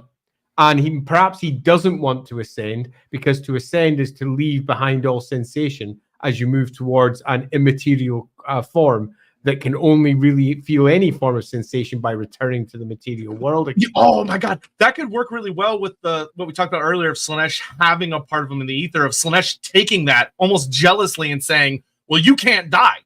You don't get to escape if you won't accept my gift. I'm going to that sounds nice and fickle. You want it, come and get it. Oh, I like that. I like that a lot. Yeah. And I'm really liking the idea of the 6 rings of Slaaneshi. I'm not sure how that should be interpreted in terms of the physicality of it. but definitely that. And he has achieved each of these, and now he has reached a point of abject, jaded boredom, and also an unwillingness to move on because of the immaterial nature of what that means, and how he could no longer experience anything again. Yeah, there's something in that. They could be sitting in a godly throne, molded from into their mount with their head propped in one hand. Slaned, I like this idea with the tree creature, where like he is settled into like almost a throne upon the creature, and it's like kind of almost grown around him in some parts. You know, like if you sit on a couch and you've sat there for so long, it kind of shapes to your form. Where he's done that to a forest spirit, where he languishes on it because for some reason he just decided to sit on this particular spot, and the creature like has been forced to give to him as it's kind of bonded with it. Like he can get up and get off it, but he hasn't in forever. I think, and I saw a comment from someone in the chat. I wish I had highlighted it, but someone put a regular comment saying the idea of the demons and the followers of Slaanesh drag the creature around because they can't drag him around. Like if they tried to, he'd destroy them and he's too scary, but he can't be bothered to get off of his little kind of makeshift throne that he's currently on. So they drag the creature around instead. Let's have the tree spirit, the nature spirit, whatever it is, be the culmination of his sixth ring. Yeah. It's where he should have ascended, and he chose not to. So he's literally sitting upon the equivalent of Archeon's various tasks, as he had to go and do his various tasks at the end, and he's still sitting upon his last task. That's so perfect because the last circle is indolency. Yeah, that's the closest circle of Slaanesh. Oh, I really like Although that. You've got to turn it into excess. Okay, indolence isn't Slaanesh. Indolence is Nurgle. Indolence No, that's the literal name of the sixth circle, is the circle of indolence. But again, why? It's not Slaanesh. You'll be looking for something that speaks to excess, going to extremes, and indolence is the opposite. Indolence is I can't be bothered. We need to move to jaded, not can't be. No. I just mean that plays into why when he reached the end, it's more about him just sitting in one place. Is that of this when you have the six circles of Slaanesh in Slaanesh's domain, indolence is the final circle before you get to the palace. Before you reach the end and you get to Slaanesh himself, you have to survive, so to speak, the circle of indolence. And I don't know what his experience would be to get through that and to reach the excess of that. I have no idea what that looks like. I don't really care for the sake of the building of the character, but I think it plays well into that, how it ends up with resulting in him just kind of fitting in place. Yeah, I think we need to have a moment where we need to have a moment in his backstory that causes him to stop. And we need to have a moment in the core story, the instigating, shall we say, point, where the story kicks off and he decides to move. Or his cult moves him. So moves him. Yeah, which I think we could use our Be'lakor as a very good motivator there. Be'lakor possibly shifting this ancient entity that can't really be stopped. Quite like that. Yep, there it is. All's dust. I appreciate that. Also, the forest spirits would be very pissed off about what he's doing to that creature. Especially the idea of it's like infected by his Ennui, Ennui, and is just being twisted by it in a really horrible way. Because that's something that forest spirits genuinely already struggle with at times, with the whole onset of winter and everything. Right, let's rattle through the other comments to make sure that we've covered them all. Thanks very much, by the way, everyone. We're really getting somewhere here. Funny, but I think we're actually going to spin with the opposite, which makes it kind of fun. Yeah, it is. Xenon the Antiquarian from Dragon Age could be a good inspiration, at least visually. Yeah, that's a pretty horrific looking character. There in his throne. Yes, come on into my. Yeah, he's brilliant. I loved him. Yeah. Look out for the boy who is over there. Yeah, I think the idea of that horribly mangled old body in a throne is yeah. His ability can overwhelm other people by forcing them to feel excess feelings corrupt, orderly cost is I mean, you can play with that a little bit. as far as it like playing even further into why he is the way that he is. Alternatively, since you've done a different direction, sorry, super late. The Cubit-esque mutants could be new unit first horde. Oh, you could have tons of fun with new units to come along with. We're not going to worry too much about that, but we've seen some beautiful artwork some people have posted on the Discord of like potential unit types, and there are some really fun ideas in there. I feel like some Buddhist influence on the design could be really good. It sounds like we're describing as almost someone trying to escape samsara. He's basically a dark form of Buddha. Maybe he has like a fragrant flower palanquin inspired from that. I think there's some ideas there you could very much pull from, and it could work really well because you're not wrong. That is essentially what he's doing, which I think adds a fun layer to the storytelling. That's a fun trope to play on, so to speak. What if his mount inspired freedom of simplicity for he longs for? His mount could be a construct as they don't have sensory organs. I'm not sure I follow Song of Power. I don't know what Andy thinks on that, if you're pulling something from that. So basically, what's being suggested by Song of Power is the mount represents one of the ideals that the champion would be chasing. So the mount could be a construct because they don't feel. And he's looking to manifest as that. And in some respects, some of the...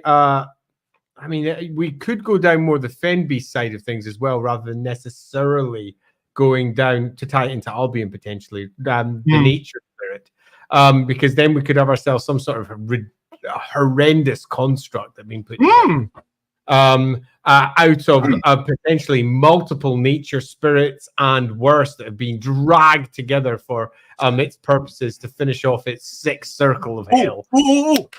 I like that, because what if the idea isn't that he just like popped a squat on a random spirit, but like so the way the story kicks off is Be'lakor sends a dark emissary who goes to this champion and uses a ritual to quite literally bring like the swamp or the forest or whatever to life under him, making it into this big horrible Fen Beast monster so that he can be moved, because the dark emissary can't get him to move. And after dealing with like the various creatures, possibly the dark emissaries have been killed, they've all died, or just fell around him. The most, they collapsed around him, caught up in the orgiastic smells and horrors that are coming out from his various gouting, billowing bits of body. That would allow us to have like our really fun Sail the Faithless type character, where you have a dark emissary special character who's the one that was like, you know what? Fuck it, we're just gonna make a Fen Beast out of the stuff around him and force him to move that way, so we don't have to get anywhere near him, because he's just too dangerous. And then you have like these fun interactions between him and these characters that are trying to be like, don't you want to do all this stuff? And he's like, I rejected Slaanesh. I don't give a shit about what people are saying, until he eventually does get interested because something finally gets through to him. My idea of a kind of psychic vampirism that he sold in JD can only really explain to Savior Proxy, plus to make him more. I understand what you're throwing out here, and I think that works as an idea for a character, but I think with this character, the goal is to keep him as jaded as possible. And I think if you give him an out, so to speak, by having a way that he can experience something that like, makes him feel better, then that kind of gets in the way of the jaded aspect of the character, if that makes sense. Can I just pop up because you missed Dynamite's one? No, I caught it. Did you catch that one? Yeah, I did. I talked about it briefly, but I did catch it. Cool. Yeah, but so yeah, I think there's something there, but I think that works for a different character than what we're ultimately going with. I think the idea of a quote-unquote psychic vampire being a character that feeds on the emotions of others, quite literally, makes for a very excellent champion of Slaanesh. But I think that would get in the way of what we want to do with this guy in particular. Where I would quite literally have the story be that he literally doesn't feel anything until the very last scene of the book where he dies. And then you finally get that moment of he feels something and you almost have like a bit of sympathy for him, and that he feels relief when he dies. Adam Russo, I like the idea of the thing he's trying to attain is clearly social attachment, but he's just so deep into the shell of excess that he can't even recognize it anymore. He just misrepresents it in Fang. I think you could play around with that if you had a good enough writer to do it. It'd be hard. That'd be really hard to do, to have like a hint throughout the book that if he could build a relationship with someone again, that might be enough to bring him out of what he's in. but he doesn't really discover that until like the very end or whatever. But once again, I feel like that's inserting another narrative that you don't necessarily need, and therefore it's going to add unnecessary bloat. And I think with these kind of things, you want to keep things as trimmed off as you can. Though I love that. Like that's always a really, really fun trope to explore with the character, and is, frankly, a good life lesson. But just for this particular storyline, I think it adds unnecessary bloat. What if there's a plant that grows in a warpstone-strewn garden, is known to give the most extreme sensations as it slowly dissolves you, and that is the throne itself? I don't think we need to bring warpstone into this. Going with the idea of he's attempting to ascend in a sense of bringing that piece of the ether back into himself, and it allows him to become whole, and that finally grants him death. If anything, he would want something that is rejecting of magic, not something that's going to increase magic, which is why I think his ultimate destination being the Citadel of Lead works really well. You think? I mean, lead is a magical. I mean, tying it in. I'm trying to tie it into the original Shadows over Albion campaign, and the Citadel of Lead is kind of our big bad final destination. But you think? I mean, you might have to play around with it. I don't know. I'm throwing because ultimately, when you're using the Citadel of Lead, you're basically using Games Workshop, because that's what the Citadel of Lead is. Oh my god! You're right. Miniature. Never mind. Throw it in the trash. Use a druidic circle. Throw it in the trash. Also, just to pick up the one from Dino that we missed. That's the one from Dino we actually missed. Late suggestion. What about a take on Cupid? He could be mutated to look childlike with wings. He could be an archer who hates physical mess gore, so his arrows cause a state of bliss mixed with physical pain as he turns victim to physical statues. That is a brilliant idea for like a really nightmarish demon or creature. I don't think that's what I would want to do for this character in particular, because I'll admit I'm really hooked already on the old man idea. Doesn't mean that we couldn't have something like that in attendance. Yeah, that being said, that being a thing that's near him, either some kind of unit creature or like a familiar of some sort. I think possibly we do want to have some form of representation of each one of his 6 tasks. Oh, that would be cool. Like represented by items or little special rules that he has. Yeah, something like that. Well, yeah, that's something to look at. Yeah, because then you can have that Cupid-like creature literally being a familiar, which was a gift upon a completion of one of his 6 trials. Perhaps he was actually seeking to become Everchosen in his own way, and denied the other gods. Perhaps it's not Slaaneshi who's cursed him; it's the other gods. Oh, the other 3. Yeah, that's interesting. He has succeeded, and he denied the other gods because he is very much Slaaneshi's pawn, very much Slaaneshi's, so to speak. There could be something in that as well. Anyway, let's carry on with our other ones before we get too lost in those ones, because we're definitely getting a story out of this. I think I like the idea of the Slaanesh rejection more, because that adds in with how jealous of a god Slaanesh is. I really, really like that particular storyline. Yeah, I think it is. Jealous? Jealous of what? Oh, no, in the sense that possessive. Sorry, possessive was the word I meant to use. Of the idea of Slaanesh having favorites, and the idea of someone telling Slaanesh no. I do not think Slaanesh is a god that would take that well compared to other gods. I don't think any of them would take that well. But I feel like Slaanesh is like such a, like with the whole thing that happened with the mask and everything, Slaanesh is so easy to insult. And they all are. I don't think I would necessarily isolate Slaanesh as being the worst here. I'd just say they're all awful. True. But I will say I really like the idea. Super possessive over what's theirs. Yeah, I do love the idea of Slaanesh making him immortal out of spite. I also quite like that. Yeah. Anyway, there should be a tale about Slaanesh here. Great warrior that ends up looking like more of a corpse on a great throne, maybe called the corpse god. I see what you did there, Morvarak. I see what you did there. Yes, and he has 20 sons. Hear me out. Skaven allies. They're the most overly excessive race, in my opinion, just under the demons of Slaanesh. Something they do is what stirs him up again. I mean, you could have Skaven involved. Skaven and Slaanesh is not a combo you usually see, which is All right. odd, to be honest. Hey, Captain Magma. I see no reason why we couldn't run with that. Why not have a Skaven as his mouthpiece? Oh my god, that's actually super funny. A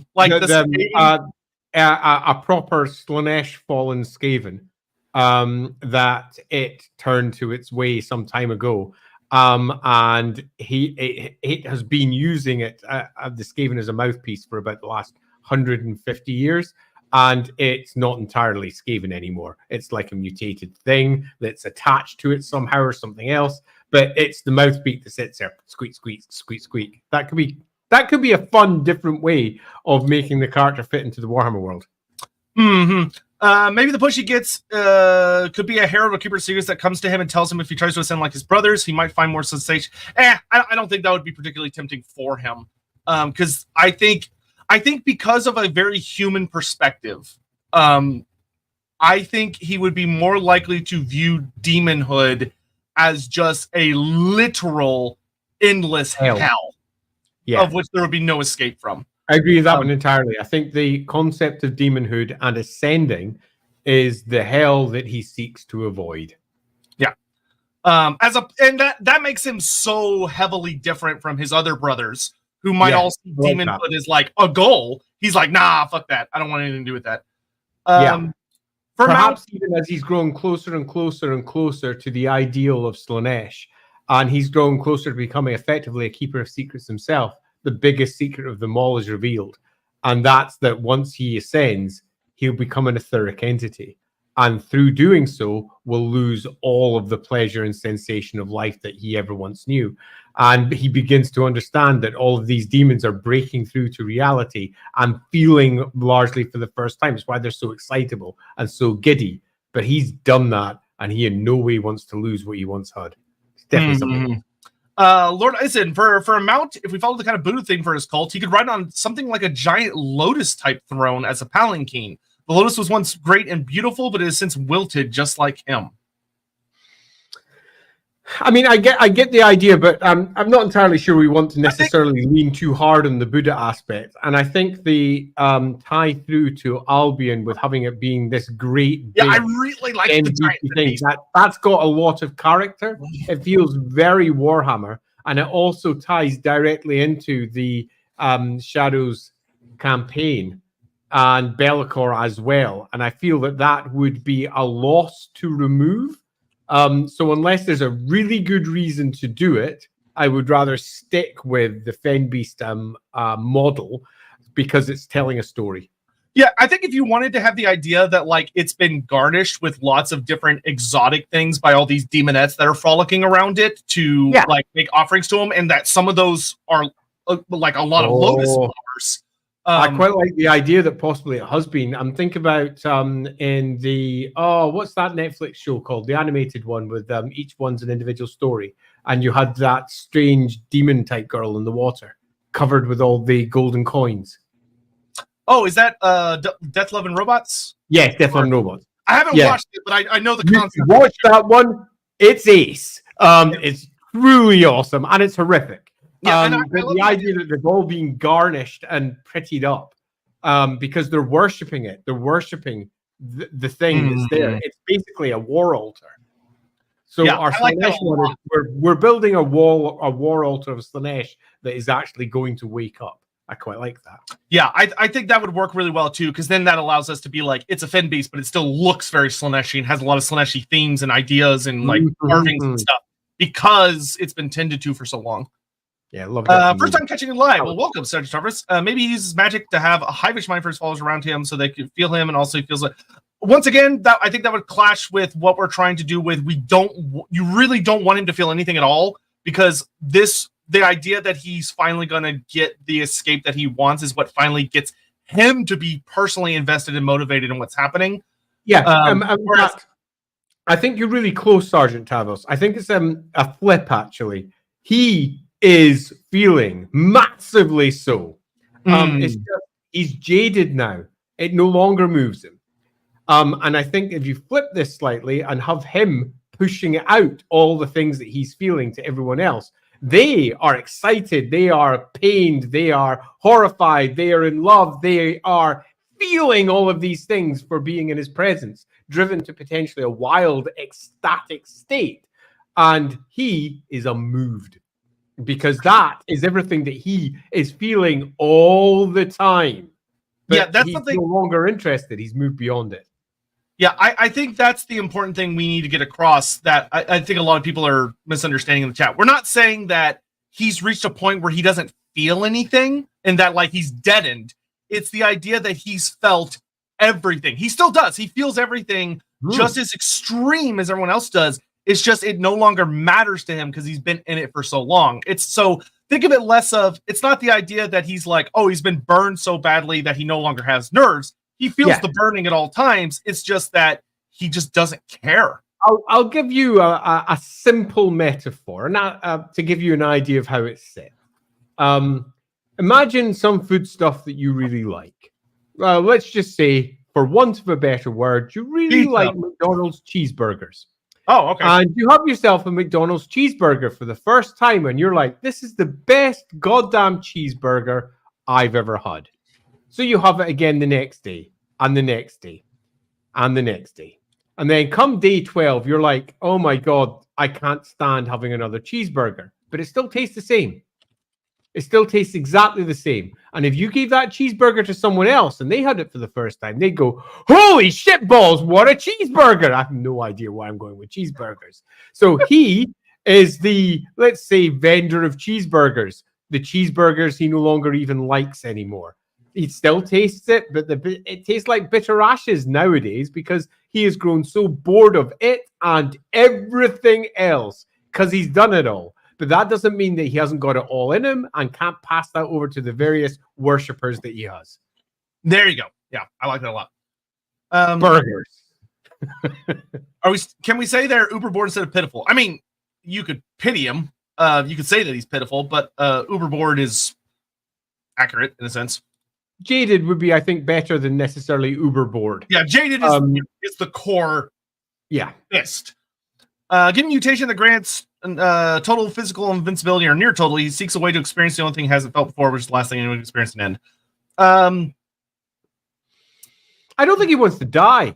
Yeah, I think he just wants to find more, and there's nothing more for him. And I think ultimately that's what's going to make him move. Our story is going to be about him being told of the thing that he hasn't done yet, and for him to go, excellent, now it's time to actually move. So when we move from stage 1, which is him on palanquin, to stage 2, which is him coming down the steps, and actually taking part in the story. Yeah, and I think the thing it once again ties into that ending of that when he gets death and he has this realization of, oh, good, and then he's just gone. I don't think he's necessarily. Yeah, I think the final story is to be told because I don't think that necessarily makes sense. We'll need some finessing to make it really around. We're probably not going to get that specific with it, to be honest. Yeah. Wheelchair Slaanesh brother fits into list plus Demon pushing him and his enablers among heart attack nurses. That is a hilarious mental image. I think I would love to see fan art of that, but I don't think that's what we're going to use for this particular situation. Oh my God, Demonettes working at Heart Attack Grill. They would. They absolutely would. Yep. Slaanesh, oh my God. You can eat for free here if you weigh a certain amount. Wow, I love the Slaanesh Grill and Restaurant. It's great. I'm already regretting using the burgers. That's amazing. A reptile of some type like turtle, snake, his scales are dull. He's lost almost all of his teeth from ripping them out and overusing them, eating exotic food, and his nose is necrotic from hundreds of years of drug. I will say that him having some kind of serpentine or turtle-like mutation, I do like. Of like turtle, I'm less enamored with purely because I see no reason for it. Yeah, I will say I think him having scales and part of his body is not bad. I almost wonder if you ever you ever seen those not to hammer on the turtle thing, but because it's more of a serpentine thing. Have you ever seen those turtles that have like the creepily long necks? I forget what they're called. Yeah. Okay, yeah, no, I don't hate that just as a general idea. I mean, I get the snake things. After all, representation of temptation and doing something perhaps that you shouldn't. The classic snake metaphors. Turtle for loosely looking at the old tortoise neck, so to speak. I get that. But we are looking for a nice, clear set of mutations that very much characterize exactly what he is. Yeah, I almost. Do you think an unhinged jaw would be an appropriate mutation for him? Yeah, totally. I mean, like his jaw just hangs open. Although we would be getting close again to how Tamurkhan looks with his. That's true. So never mind. I retract that. But I mean, we do have the whole thing of him having snakes as mutated part of his body. So I think we're actually kind of covered on the snake thing. Yeah, I think there's going to be something in there. Thanks, so like he got tentacles. I like that. I like the like elongated arms. That's fun. The like serpents coming out of his back. And honestly, I think we're probably good on mutations unless someone has something that just really gets me of like having like almost like some serpents appearing out of parts of his body. He's got some tentacles that act as sensory organs, and some of them are flayed or burned or whatever from over the years. And then he's got maybe like bizarrely, like kind of creepily long arms, not like insanely crazy goof arms, but just you look at it and you go, his arms are too long for his body. That's creepy looking. And then he's got like the things that are shooting out like the spores or the pheromones and stuff. These like almost plant-like protrusions coming off them. I think those three make for a really good set. Or no, that'd be four. Those four. Faster, you're quite far behind. For what? The chats. Oh, both. All right. Yeah. Pheromone released order to look like bright coral, which released them. Coral released their spawn in the ocean. Yeah, yep. You could run with that as an idea for how they might look. Yep. Thank you. Giant Venus flytrap monster mount that's constantly producing pheromones to opponents learn their deaths. I think it'd be. I guess you could have the pheromones coming from the thing around him as well, not just him. Like it's almost infested the creature he rides on. That's an idea you can play with. I apologize. One from the other. Yeah, I'm going to be plowing very aggressively here for a little bit. Singing pig snake, lower body pheromones, sits down the length and a cape of tentacles from the shoulder blades. Have them be big and imposing without his mouth. The first two type things are small. That's an interesting play on those ideas. I don't hate it. Yeah, neither do I. I think there's definitely something in that. Yeah, I don't hate that at all. Maybe his cult has embellished his armor to represent the myths. I will say though, the lower body snake thing, I feel like that we see that a lot with Slaaneshi. So I almost want to lean away from it because it's a really famous trope. So I would almost want to see the serpentine aspect represented in other ways just because we see that so much. Maybe his cult has embellished his armor to represent the myths they've heard about him and doesn't care to stop it. I quite like the idea that he himself is somewhat of a work of art. Yeah, I do like that. Yeah, particularly if he's in his own chaos armor and he's been there and it's been whittled away and the story of his many deeds when he was younger, many thousands of years ago, back when he was a normal chaos champion, so to speak, before he became effectively a living, jaded god. And his followers have etched them into place. I love that. Yeah, because that would really quite beautiful. His chaos armor could look fucking crazy and beautiful and be really fun to paint. He did that.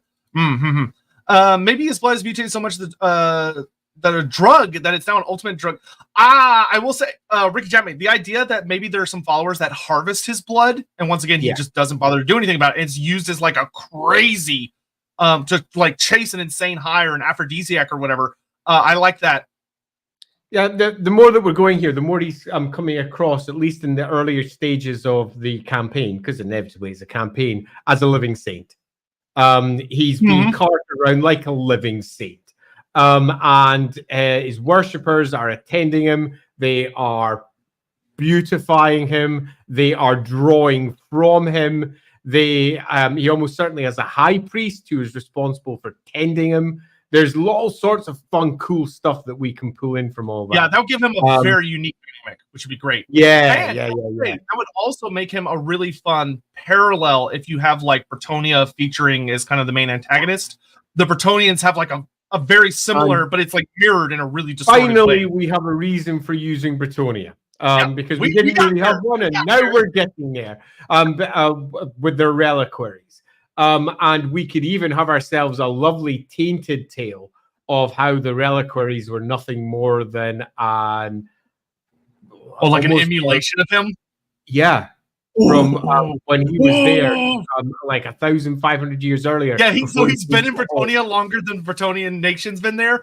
I like that. Yeah, he predates Gilles Le Breton. So he was in the area before Gilles Le Breton. I fucking love that. That's really fun. Nicely. Yeah. Man, that adds in a fun conspiracy that the Bretonians didn't have to deal with. For the 6 rings, what if the nature spirit that's towing him around could have been coppiced? So the top has been looped off to show 6 sinister rings and new growth forming the chain that he lounges in. I like it. Unfortunately, my brain is not very good at imagining what plants look like under certain circumstances. So I would love to see an artistic rendering of that. But I will say the idea that his throne or wherever he sits, maybe he's in the center of 6 rings and each of the rings has like carvings into it that indicate what it represents.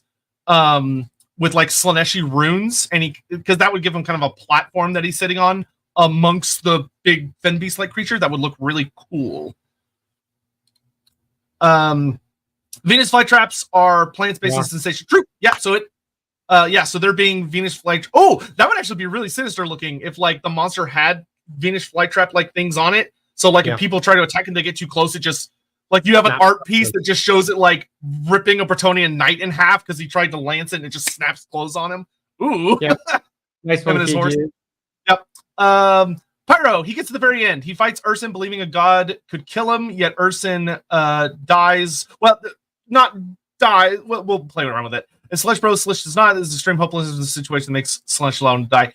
That isn't quite where we're going with the Total War thing, because you want to end up with Urson captured, not with the end of like the Total War storyline. I mean, he wasn't trying to kill him, but because he could have been tricked. I think, yeah, sure, maybe, perhaps. We haven't built that story yet, but I do think that potentially going for that, we ultimately, before you can say that, we need to have the question answered. That is, why is he going for Urson? Yeah, which I think we're close. What's going on there? And until you answer that, you can't really start nailing down the specifics of what happens when they meet. Yeah, I think we're close though. We're getting very close to where we're ready to flesh out the story part. How does one ascend to the Chaos Warrior ranks from Marauder? Generally earn glory in the name of the Dark Gods, which is very nebulous and vague. I'm aware, but it's a very nebulous and vague process, to be frank. Yeah, typically the process is you and your mates go out to try and impress the god. You kick living crap out of other people.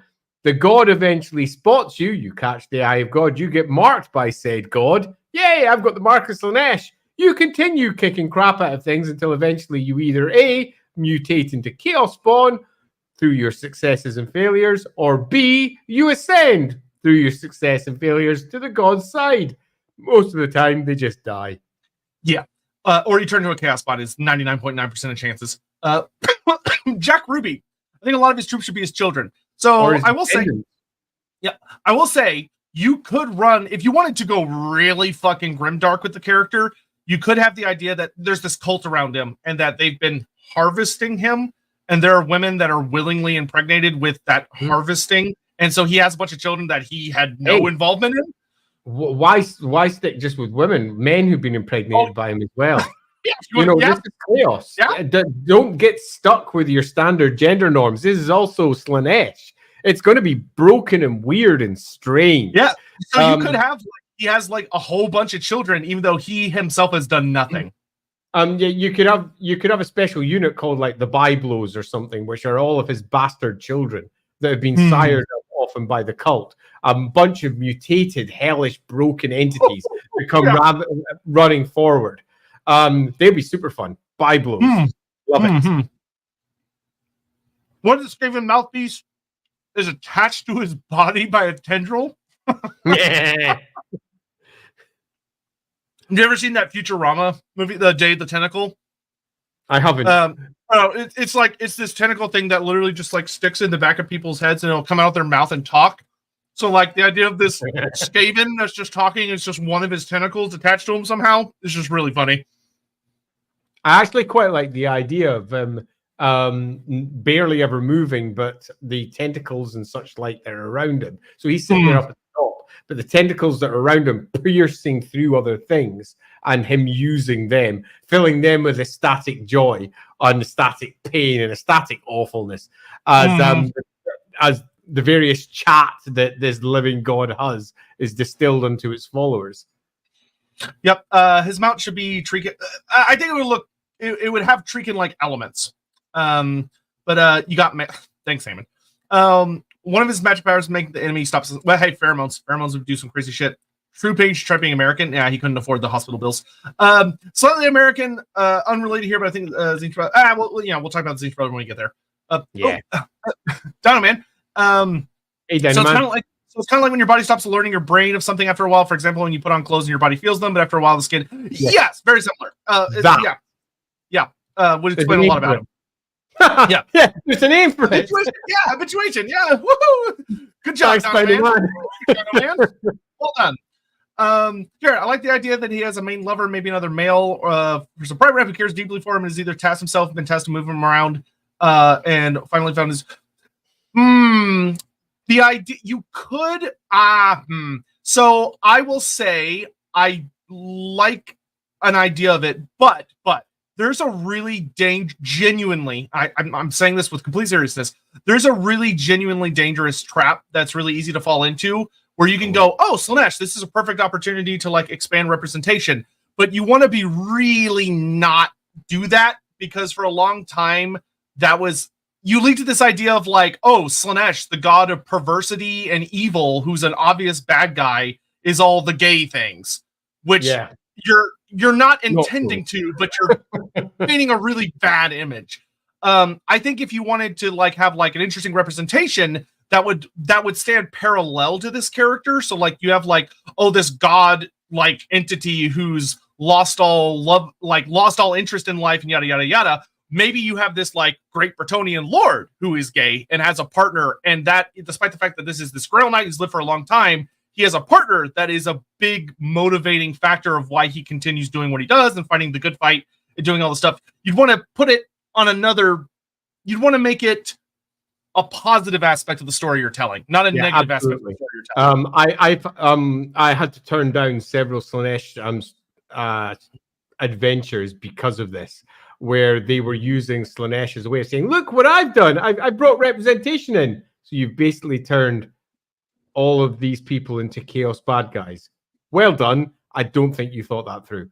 Yeah. I'll just bring up this comment because I think that there is potentially something in it somewhere, and that we do obviously have our anointed, who are effectively immortal elves who have completely given their souls over to Slaanesh. And there is the potential for having one of the anointed as an extra alongside there. But yeah, we already have elves in the last one. But I do think it's worth bringing up to say that it's something to consider. I could see having an anointed in his roster, and it'd be fun. Like it's someone who, at an earlier stage in his life, before he became what he is now, was one of his lovers, but they eventually both grew tired of each other. And he just kind of hangs around. Maybe on off down through the millennia. Because most of the anointed are almost from the Cataclysm. They're proper, ancient, super powerful creatures. Yeah, and that would be unlike the humans, they don't mutate. Generally, the only true way of telling that the elf is proper fallen is they've got entirely jet black eyes, and sometimes their skin is translucent or a slightly different color. But yeah, our anointed are proper old and powerful. So they'd be a good I would say counterpoint to this sort of creature. Yeah, I would say that would be a really good Case type character where you have like an almost lord, you have a lord level super scary elf character that's like, oh, this is like a really fun unique mini, who's like very big bad in that particular little faction. Cool. As a second in command, being cult leader, worships of God. So you could have like this elf-like character is this almost cult-like leader. I think probably not the cult-like leader because that's true. That seems worshipful. Where I think it would view itself as not just an equal, but probably. Yeah, actually, it'd be fun to have it where you have this immortal elf who sticks around almost in spite of themselves. Like they just like the excuses they make to stick around, and at the end of the story, like you're like, there was something between these two, but just Slaanesh being Slaanesh, what they've been through, it takes away from them. If you leave with like a what could have been type moment. Yeah, it's a toughie though. It would require some careful. Yeah, given their age, it would be very easy to lapse into something a bit schmaltzy and rubbish. Particularly given that we're going to be dealing with a character who's going to make Marathi look like. Yeah. Alternatively, just having this elf character stand opposed to the cult leader, where you have someone that has a much more matter of fact look on what's going on, and the cult leader is this like it's this religious. He's Slaanesh's physical coming, and the elf's like it's just. That's a bit better. Humans. Ugh. Would be fun. Please show Annie and Reborn. If we have time, we might look at it at the end. Maybe his throne of chaos is sipping after the grill. Hey, baby! Hilarious. I don't think we need to do that. Hilarious. Thank you, Wonder Alpha. And just tuning in now for the first. You think this is the first? Please. Go watch like our oh god, I can't remember. We've had a couple streams where we've gotten into some really funny stuff. We're caught up. Oh, we are not. You're kidding me. No, we all are. Right. So, I have a quick summation, which is not actually directly tied to everything we've just discussed, but is more set up.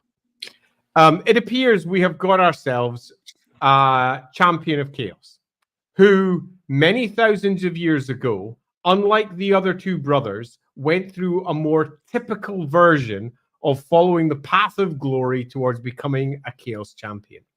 And probably went through an original warband style existence, fighting to grab Slaanesh's attention at the top of the world. And this was a fight that he, as he was then, absolutely excelled at. He was extraordinary. He faced off against great champions and he succeeded. And presumably once or twice he failed also. He is a Slaanesh champion through all the stereotypes that we're aware of in these earlier days. And eventually, he decides that the basic, you're so basic, champion of chaos route towards ascension isn't enough for him. He wants to experience it all. So he looks for what could go beyond, what could be further. And that takes us down, whatever our story is, for our 6 great circles of Slaanesh. And he gets his 6 rings, whatever they may be. And our story is going to begin with our champion having already succeeded at becoming effectively one of the most powerful champions of chaos in the world, and then denying the god and refusing to ascend. At the beginning of our story, our chaos champion has already pretty much gone beyond the mortal realm in terms of what the sensations it has available, but it is an entity of pure sensation, feeling at all times. And that, I think, is the first thing that we should make sure that we understand when we're attempting to figure out what the miniature would look like. We want to do things that make it look like it's feeling.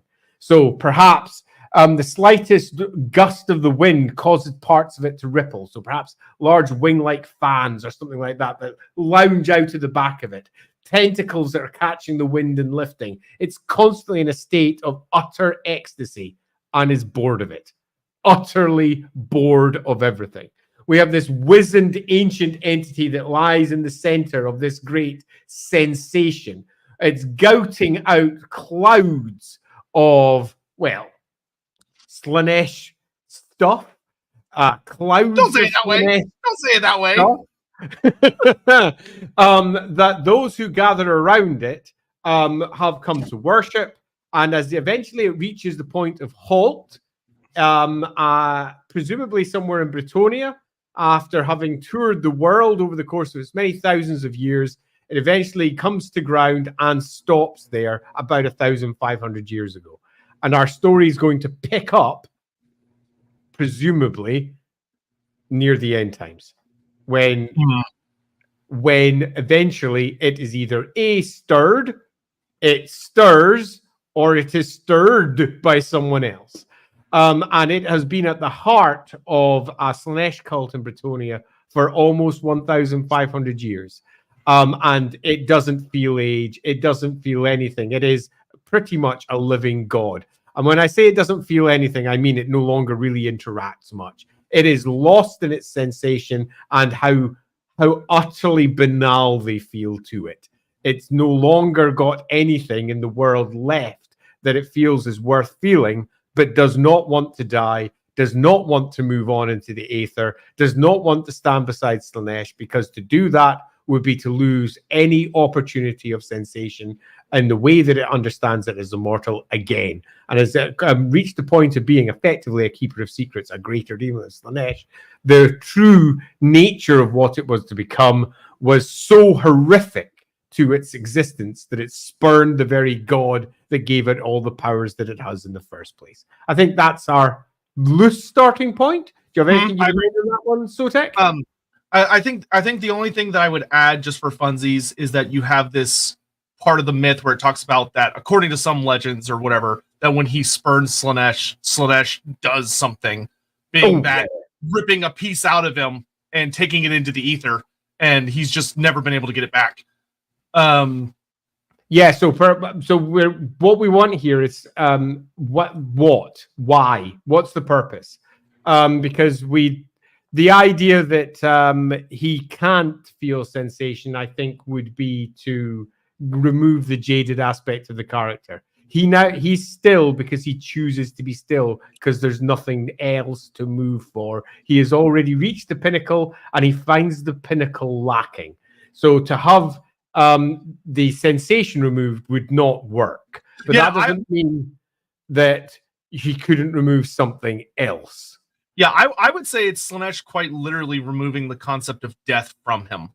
In that he can't leave this mortal coil. I think the punishment is that he will never escape from his current situation. You'll grow bored, and unless you accept currently in. So he reaches the point of effective enlightenment, for want of a better description. He reaches the point of achieving his sixth circle, so to speak. And upon reaching that, denies Slaanesh, and Slaanesh then says, well, you can just live there then. Yeah, he takes mortality from him. How you feel about it after the next century, after the next millennia. And eventually, you'll come crawling back. The entire world. Yeah, and Slaanesh is like, one day, you'll accept my gift, and until then, have fun. Yeah. That works perfectly. And he is grounded in the mundane. He is utterly without any care left, because there's nothing left out there to challenge him, to bring a new sensation to him, because he's tried it all. And our story is going to be him being woken up, for want of a better description, to the potential of a new sensation and what it takes to stir this entity from where it is to where it's going to be, and ultimately it's going to be a trick, because it's going to be Be'lakor all along. Yeah, I was going to say, and I think that's the perfect entry point for your Dark Emissary character, who Be'lakor has said you will go to him with these words, and it will spur him into motion.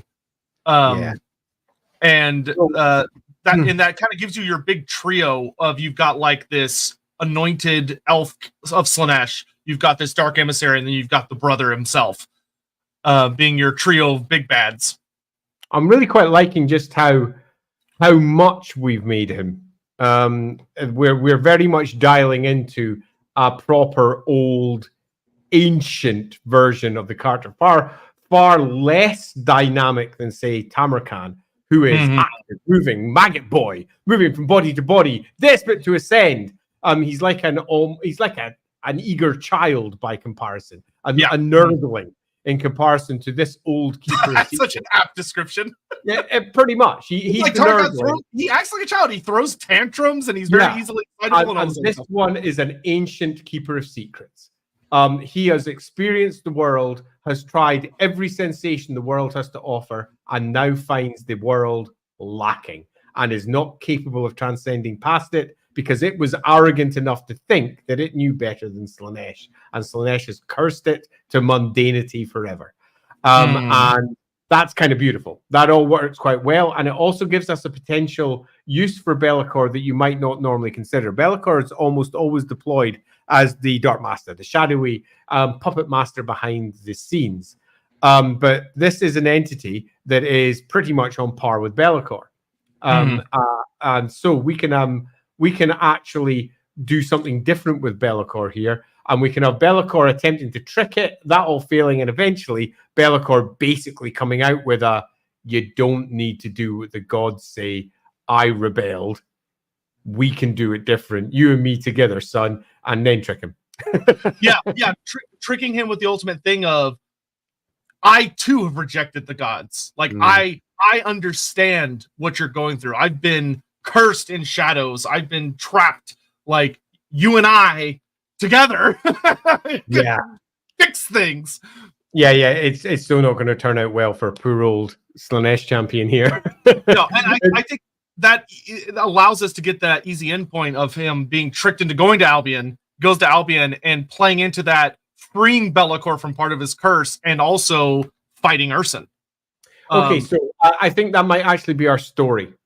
Our story is something along the lines of, he starts in Bretonnia and he's been at the heart of this cult for about 1,500 years. So he's proper old and proper grounded. And he is a work of art, a fashioned piece of Slaanesh beauty and horror and ugliness and pain and pleasure and life in all of its various forms made manifest and perfected, wrapped up in its own chaos armor. And I'm still unsure whether we have our mount in place or not yet, but I kind of think we probably should. Having already achieved everything that needs to be achieved, and a cult that uses him, and is centered on him effectively as a god. And it's this cult that's eventually going to end up being at the forefront of much of the drive as it moves elsewhere.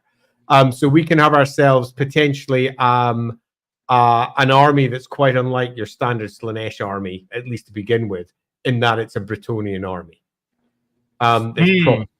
It's proper peasantry and nobles who have fallen to it. It's the nobility that have fallen into the curse of Slaanesh a long time ago with their own twisted version of what the knightly virtues should be. And they've been worshipping this thing since the beginning.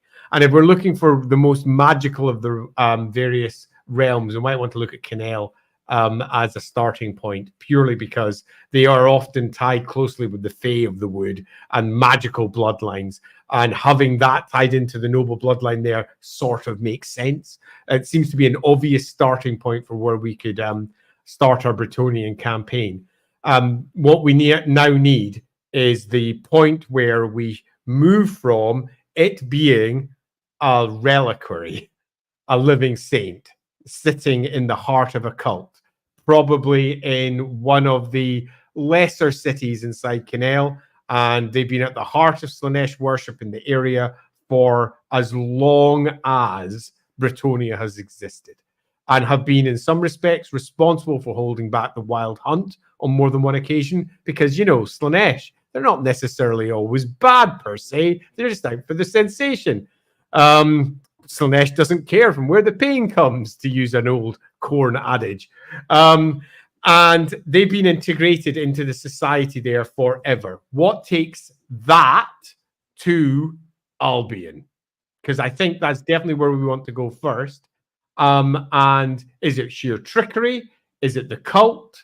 We need an instigating moment. And I think that the first and most obvious answer to that is the failure of Tamurkhan, is the failure of our other brother, and the entity that we know is largely behind all of some of this, perhaps going out of their way to try and waken up the other brother, because they have failed the other ones previously, and they are looking for something, and possibly this is actually Be'lakor's agent, possibly. Yeah, I would think the Dark Emissary is kind of the good flick that gets things Starting point. going.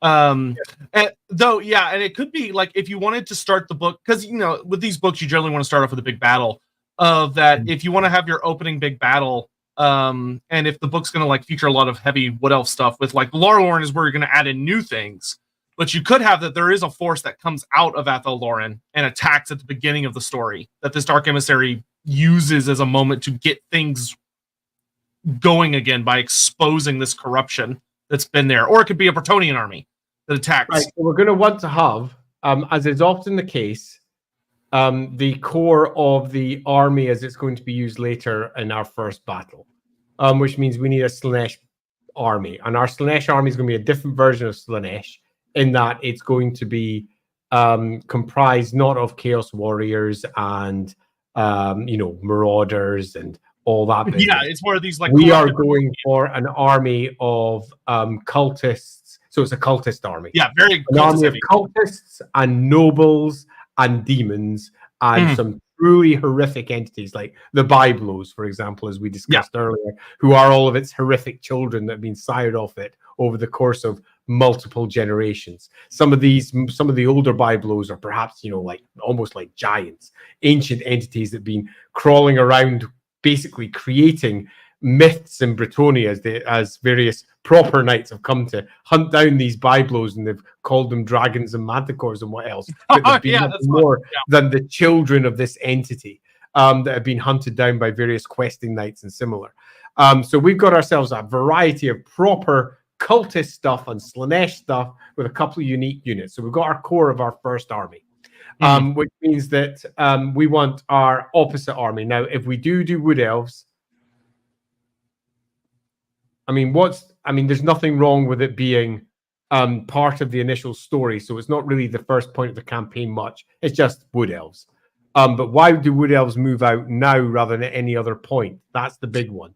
So I would say the introduction would be that your dark emissary character gets the wood elf's attention. Like he does something that draws attention, is like, look what's here. Look what this thing, because for him, he's doing it purely from this perspective of, how do I get this guy to move? This guy hasn't moved in like 1,000+ years. I need to bring battle to him to force his cult to expose itself so I can swoop in and be like, hey, you're under attack. Let me help move you. So if we've got an end goal in sight here, we know what that end goal is. That end goal is fucking around with Earth in some reason. And we know what Earth is. A god. And what do we have kicking around over in Wood Elf lands? Gods. 2 of them. Okay. So that gives us an immediate wake-up point. So how do we make it stir? Be'lakor's plan to use the children, the Tamurkhan children, to do whatever it is that Be'lakor wants to do has so far failed. And it's now going to try and awaken up the third of the children in its attempt to do whatever it is it's trying to do, which is effectively, as we all know, fuck about with the Chaos God, screw it all up, let it himself rise as the 5th power as it always should have been. Also, fuck Siege, I hate that guy. I am not going to crown another River Chosen. So basically, it's his attempt to avoid crowning another River Chosen, so he or crown himself as River Chosen. Yeah. Classic Be'lakor shit. So he tries to awaken this one up, and he can do so with a lovely battle with Orion. The Wild Hunt. So the Wild Hunt is channeled directly into the cult, directly into it. And they've been avoiding it for centuries after centuries. Canel's really close. They're deep into Canel, but the Wild Hunt goes far and wide into it. And that god stuff is enough to make his nose twitch. So that's possibly a good way to get the movement going, possibly. But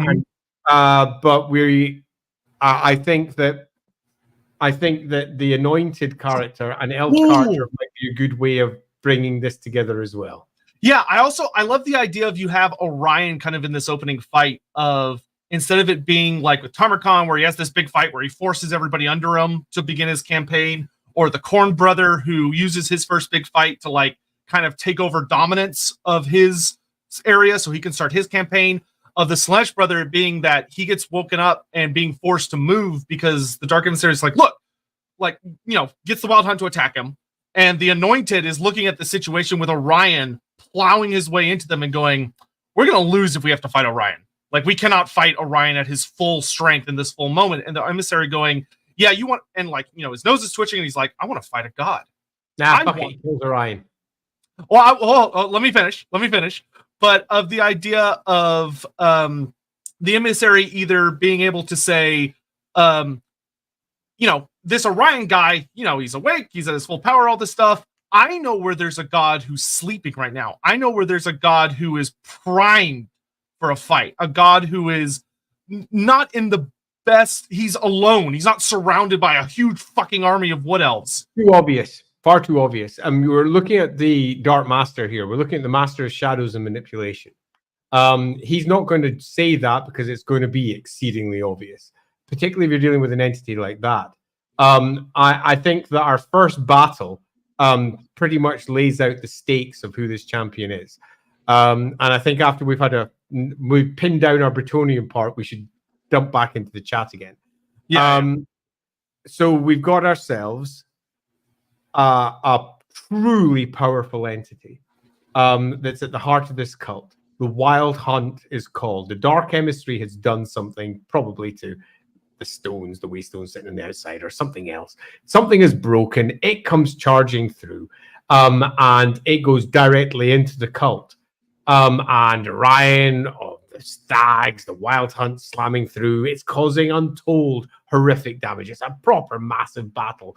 The local nobles are in a state of absolute panic. They're summoning up the knights to try and stop it, because they're afraid that the source of their power that they've had for the last, their equivalent of their lady, is going to fall. Their perfect reliquary. And as Orion confronts him, he literally minces him, eats Orion for breakfast like he's nothing, horrifying the elves as he goes for pure slaughter, waking up for the first time in 1,500 years, because it's the moment he's almost been waiting for, something that could potentially challenge him. And it's been horrific. The slaying of his own cult as it's largely wiped out. It's not his cult anyway. He just destroys it. We all know Orion's coming back. That's why he's such a good choice. He'll be back next year. Yeah. Because Orion dying he dies. Orion dying is a minor setback for Orion. Yeah, indeed. He's a god. This is not going to kill Orion, but it's going to properly kill him. And he's got enough of a taste of it, possibly the blood, of the sensation of having that living wood stuck inside him. That was created by Vol a bajillion years ago. Whatever it was that gets him, he's moved. And that's what Be'lakor is intending to use. And let's not try and make Be'lakor manipulate him. Because then it could be he almost turns the Dark Emissary and he's like, I want another.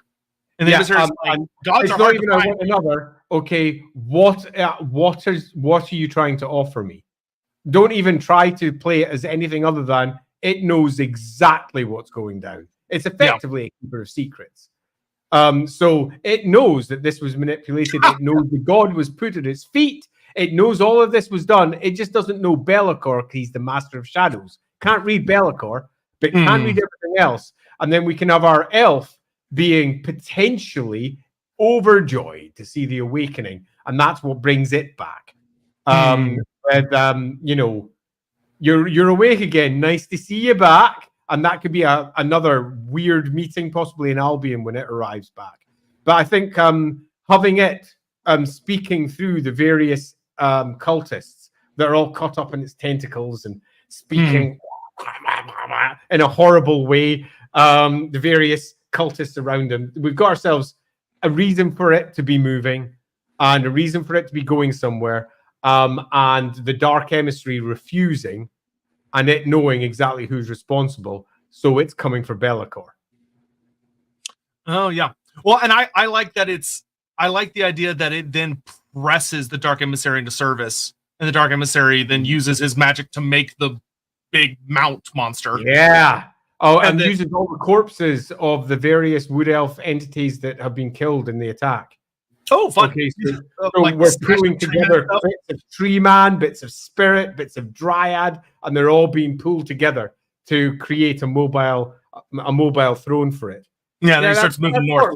Somewhere. Okay, that's a good kind of start of Act 1.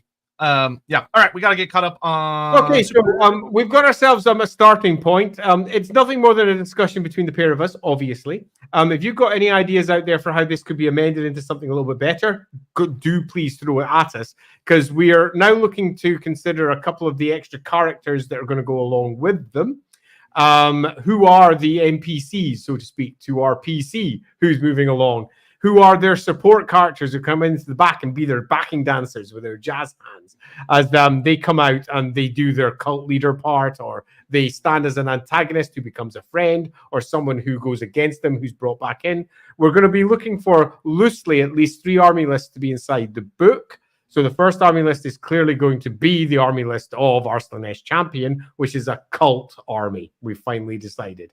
Our second army is probably going to be the primary army that we face in Albion, and our third army is probably going to be the primary army that we're going to be messing around with as we arrive over in presumably Kislev or somewhere in between, maybe some elf business, who knows, along the way.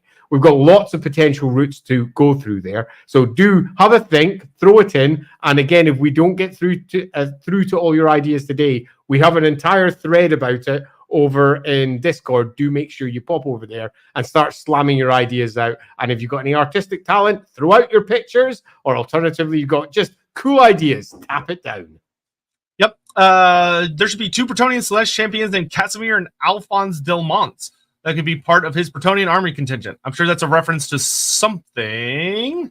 I'm not entirely sure what it's a reference to, and I feel stupid for not immediately catching it. I know it's a reference to something because it sounds very familiar. I just can't put my finger on it. He seeks the Grail because it could kill him if he drinks from it. I think the primary like baddie, so to speak, not baddie, but like antagonist. If you want to have a Bretonnian antagonist, you have a Grail Knight who has something to do with that. Though the more I think about it, the more I think Bretonnia is more of a force that he faces as opposed to being the primary antagonist. Where you have a big Bretonnian fight along the first act. I think there is nothing wrong with having ourselves one character who's properly fallen from Bretonnia. One proper old duke who has fallen to Slaaneshi through it. I think that works quite well for it, and speaks to one of the issues with the writing of the Grail Knights, in that they're made Supermen imperfect, and it's always good to erode at that and show that chaos can infiltrate everything in the Warhammer world, no matter how perfect it is. So having ourselves a fallen Grail Knight who pretty much considers it to be the lady and has supped from its grail, so to speak, is, I think, a potentially lovely story. So I think there could be something in that. Mithril Blade, thank you for the question. Not super relevant. I don't know if anyone wants to throw a quick answer to that. Very quick one. Originally, yes. Originally, yes. Okay, there you go. Celestial is amygdala. If you want to get super scientific about it, he can no longer regulate all of his stuff. Honestly, that would be if you wanted to have a scientific explanation, but I think generally speaking, a Games Workshop writer would start breaking out in hives if you ask them to explain all of the psychological effects of how their mutations are being portrayed. Longtime friend, these are my favorite streams. You two are so creative. Would love to see your takes on Ink, Resh, Southlands, even fabled Lumbria. Lumbria. Thank you. We appreciate that. We can rule this city together, Spider-Man, says Bellacore.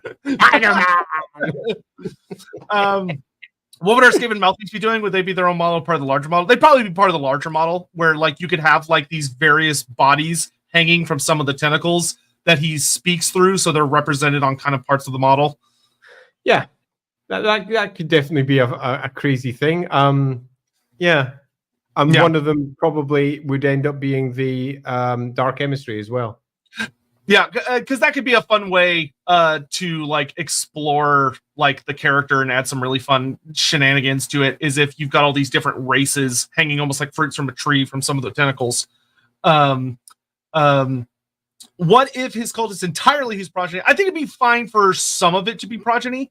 And the Cupid-like creature, I still really like the idea of a familiar. Familiars are something that Games Workshop doesn't use as much as they should, in my opinion, because they're fun little gifts from the Dark Gods. But if you have he has a set of magic items or gifts from each of the 6 circles granted him a different gift, where the familiar, who is this horrifying Cupid-like creature, is from one of the circles. I had an idea, just as I'm thinking on this. Hold it. We got one more super chat, and then you can. Okay, we only got one. Okay. Yeah, only one more. Let's see. He's like a keeper of secret, recognize everyone trying to manipulate him. He's got TFS Vegeta syndrome. I know you're playing me, but yeah, there's 2 more. Just grab the last 2 as well before I go. Okay. Yeah, and then Dark Emissary and Skaven Mouthpiece with the. I will say, you could have some really interesting, fun scenes if the creatures that are impaled on some of the tentacles have retained a lot of their original. I think it's essential that they have. Absolutely essential that they have. Yeah, because then you have this idea of them debating each other, which is really, really fun. I would probably have the Dark Emissary be its own model, but going into Act 3, he gets killed by he fails or does a betrayal or something, and that's when he gets impaled. What you can do is you can have each one of the mouthpieces as separate models that can be ranked up with them. That would be a very unique design concept for many. Suggested Slaaneshi unit pleasantry instead of the peasantry. Pitchforks and wood. That's so stupid. I could see them doing it, but it is funny. I think the third army should be Kislev and make it some member of the Orthodox who's right. I will say, if we allow ourselves to use Kislev, it is an if, but if we allowed ourselves to use Kislev, then obviously you would want them to be the big guys of the third. Now, I will say, I think we could, because they were pretty much in the exact same position the old Chaos Force were in, where they had a army list way back in the day and then got updated. So I think we can allow ourselves to use Kislev, and they should be the big they should be the equivalent to your Null, where you or your Chaos Force specifically, but they're the antagonist instead of the allied faction. Yeah, 100%. Yeah, so I agree. Yeah, I agree. Yeah, I think so. I'm the more I'm thinking on it, the more I'm thinking Army 3 should be Kislev, because it would have been a perfect Forge World example, and we can have the Kislev that's being presented effectively by Total War. Yeah, I think having the idea where you have your first army being this Slaanesh culty thing that's also got some fun Bretonnian flares to it, and then your second force being a more Albion-based force where it has aspects that can be allied to him, but it also has some standalone aspects as well. Yep. Much like the Chaos Wars we used. Yeah, because you could take the Famir, which were Forge World brought back, and just really expand on the Famir, as well as pulling in a lot of Fin Beasts and all sorts of other crazy creatures that Albion would have running around. But then you'd also be able to have your fun moments where you reference a faction without necessarily giving them rules and say, oh, you could use rules for this other race. So they fight the Druids of Albion, you could be to use the Druids, just use these other rules, use Wood Elf rules or whatever. And it can be really fun. Warhoof showing up could be really fun with how old he is. Oh yeah, Goros Warhoof. Warhoof could have been an old ally who's heard this old drinking buddy's going to go on a bender and rolls up with his kids and booze. That feels more like a Adult Swim version of what we're making, but it's hilarious. We are dealing with a very old, powerful Slaanesh sorcerer come everything else. Yeah. That's perhaps phrasing. And our champion here is fully aware of what the Warhammer world is, has been in every corner of it, has been with every species out there, has tried every dish, has supped from every cup, has been there and done that, and has reached the point of ultimate boredom, because the world no longer has anything to offer that it can find, which means there's a reason that it has utilized the powers of our dark emissary to effectively create a fen beast out of all these bits of wood elf. It's so it can make its way down through the roots of the world to get to Albion. Yeah, I was gonna. So we actually got a super chat just talking about this. No, we don't. We actually don't need a navy because we're going to use the Pats of the Old Ones. Which a dark emissary or an equivalent. Or an equivalent. But Indeed. yeah, so there are other ways to get around, and frankly, Dark Emissaries are probably one, and Be'lakor related things are one of the best friends you can have when you need to get to weird places, because they're gonna know. Yeah. So battle number 1, if we're looking at building the campaign, battle Debating number 1 is the Orion-led Wood Elf army. Battle number 2 is the Wood Elf Spirit battle, as the cult goes down into the roots of the world to arrive at Albion, using the corpses of the tree men and the branch wraiths and et al. To open up the old paths and get access using this big horrible thing that has been created. I think that gives us a nice, very different route and a more magical route to our very physical Khorne version, which was a chug, chug, chug, chug, chug, chug, chug on our ships, and then making our way across the deserts like we're some sort of Mad Max movie, and then eventually charging into the Lizardmen. Or in this case, we've got a far more magical version where we're going down into the magical places of the world, passing through those, fighting through those to emerge in Albion for it to effectively confront Be'lakor and do whatever it is it's intending to do on that side, and slaughter its way to Be'lakor. Yeah, I will say, I think for the book to be as long as you would want it to be, to match with the Tamurkhan size, instead of it going through, I like the idea of going through the world routes, but I think we'd want it to have where it starts in canals and you work your way north, either going around the Great Lakes, or you could just go through one of the mountain passes. Because the idea that they're almost Bretonnian coded could also have like a fun aspect of like the Empire fort there doesn't attack them and allows them to pass, because using illusion magic, they just look like a Bretonnian army passing through. Why though? Or you could just have a fight. Physical. Why? Why are they making their way all the way over there when there is a better way there? Because it's going to be really short otherwise. Like you want to fight. No, because if we're going all the way to Kislev, we have an enormous way ahead. This is only a stepping stone towards the bigger story. Okay, I will say I would like there to be a fight against regular Bretonnia as like the second or third battle, where you get to fight an actual Bretonnian army that like senses what's going on, like the lady trying to make a move against them. The issue I have with that is that if we start going down that route, then why didn't they do it before? I would say it's only because they go on the move. That like it leads to this set of reactions, almost like a body coming awake to an infection, like a boil that's just been lanced. Also, the body's like, oh shit, there's stuff here. But it's only because they're on their move. It's like, where would they go to get into the world routes? Like, are they going to Athel Loren? Are they going to go to? Yep. Yeah, they're going right back the way they came. Yeah, I mean, you could just quite simply have a fight where they just get in a fight with a Bretonnian army. Yeah, as they're making their way would do this perfectly. Yeah, I think that'd be fine. I just want there to be a Bretonnian fight. Yeah. I think that would be perfect. The horror of what was lying within his own duchy. Holy crap! Oh yeah, dude's like, I would rather die in battle than have to deal with the ramifications. Yeah, of this. and his own, it's his own cousin who's sitting at the head of the army of Slaaneshi. Holy crap sticks, that's not good. And that's our Grail Knight. He is a walking abomination as far as they're concerned. That's that's fun, because that allows Bretonnia to have like a really cool moment while also ultimately not being able to bring it down. Okay, and then it makes its way out to Lauren. They go on the world routes. You get like a pretty big fight where he is not interested at all, leaving it to the minions.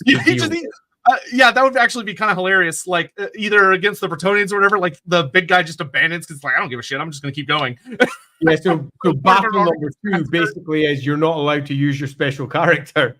All you can use is all the special characters' mouthpieces. That would actually be super funny. That would actually allow a twist on like Bretonnia always loses to have Bretonnia wins, but the problem is the big guy gets away because he just leaves his children behind because he doesn't care. Yeah, so it goes to the world routes. You go to Albion. You have your fun interactions with Albion where like you get to have moments of like trying to. I love the idea of him going to one of the great Druidic circles and trying to corrupt the circles by making it 6 circles. turning into like a Slaaneshi ritual to profane one of the druidic circles by changing into something else. So ultimately, what we're looking for here is something that suggests that Be'lakor has tricked it. It's trying to get Be'lakor out, and Yes. Be'lakor is trapped in Albion. Yes. And the very nature of it attempting to get to Be'lakor is what's going to free Be'lakor and allow him to be in a position for the end times. And it doesn't care. It literally doesn't care if he's trapped, and it doesn't care if he's setting him free. It only wants one thing, and that's the truth behind what the hell he's doing. It's a weak-ass tale. We need to have a stronger motivation for our core champion, but ultimately it will do, at least for the moment. And our battles are the local Albionese folks doing everything in their power to stop him from effectively freeing Be'lakor enough that he'll be then able to lower the mists, which will effectively kick off the Dark Shadows campaign. Yeah, which ultimately, like, they have no chance of stopping him. just not realistically. No, it's never going to happen. So that means that we can have ourselves perhaps an Albion-based army with the Truth Speaker type side of things rather than the Dark Emissary side of things. We can have our giants, we can have Celtic warriors, we can perhaps not go down the route that everyone expects. And we can potentially have allies on the other side with maybe some Fimmer or something similar, helping the Slaanesh army do what it's doing because they want the Dark Emissary free. Yeah, that would do really, really well. And it brings the Shadows over Albion back into being a canon thing that goes down, of like, this causes the mist to just collapse and exposes Albion to the rest of the world again. Yeah, that all works quite nicely. And that'll kick off the Dark Shadows campaign. And ultimately, regardless of what sort of story we're telling, because we've got a very weak motivation to get him out of Bretonnia to Albion, it's just the Dark Master, something. But we tighten that up through the course of the writing. You brainstorm out some really good ideas to make sure that there's a core, clean motivation to get him into Albion. He fights his way to the Dark Emissary. He gets what he wants. Not the Dark Emissary, pardon me, the Dark Master.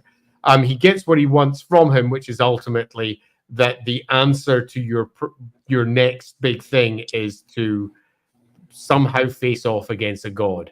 And there is an actual god in the material realm. And he's over Kislev. I'm not talking about an elven god that's riding in the body of an elf. I'm not talking about an avatar. I'm not talking about like a demigod, a real one. An actual god.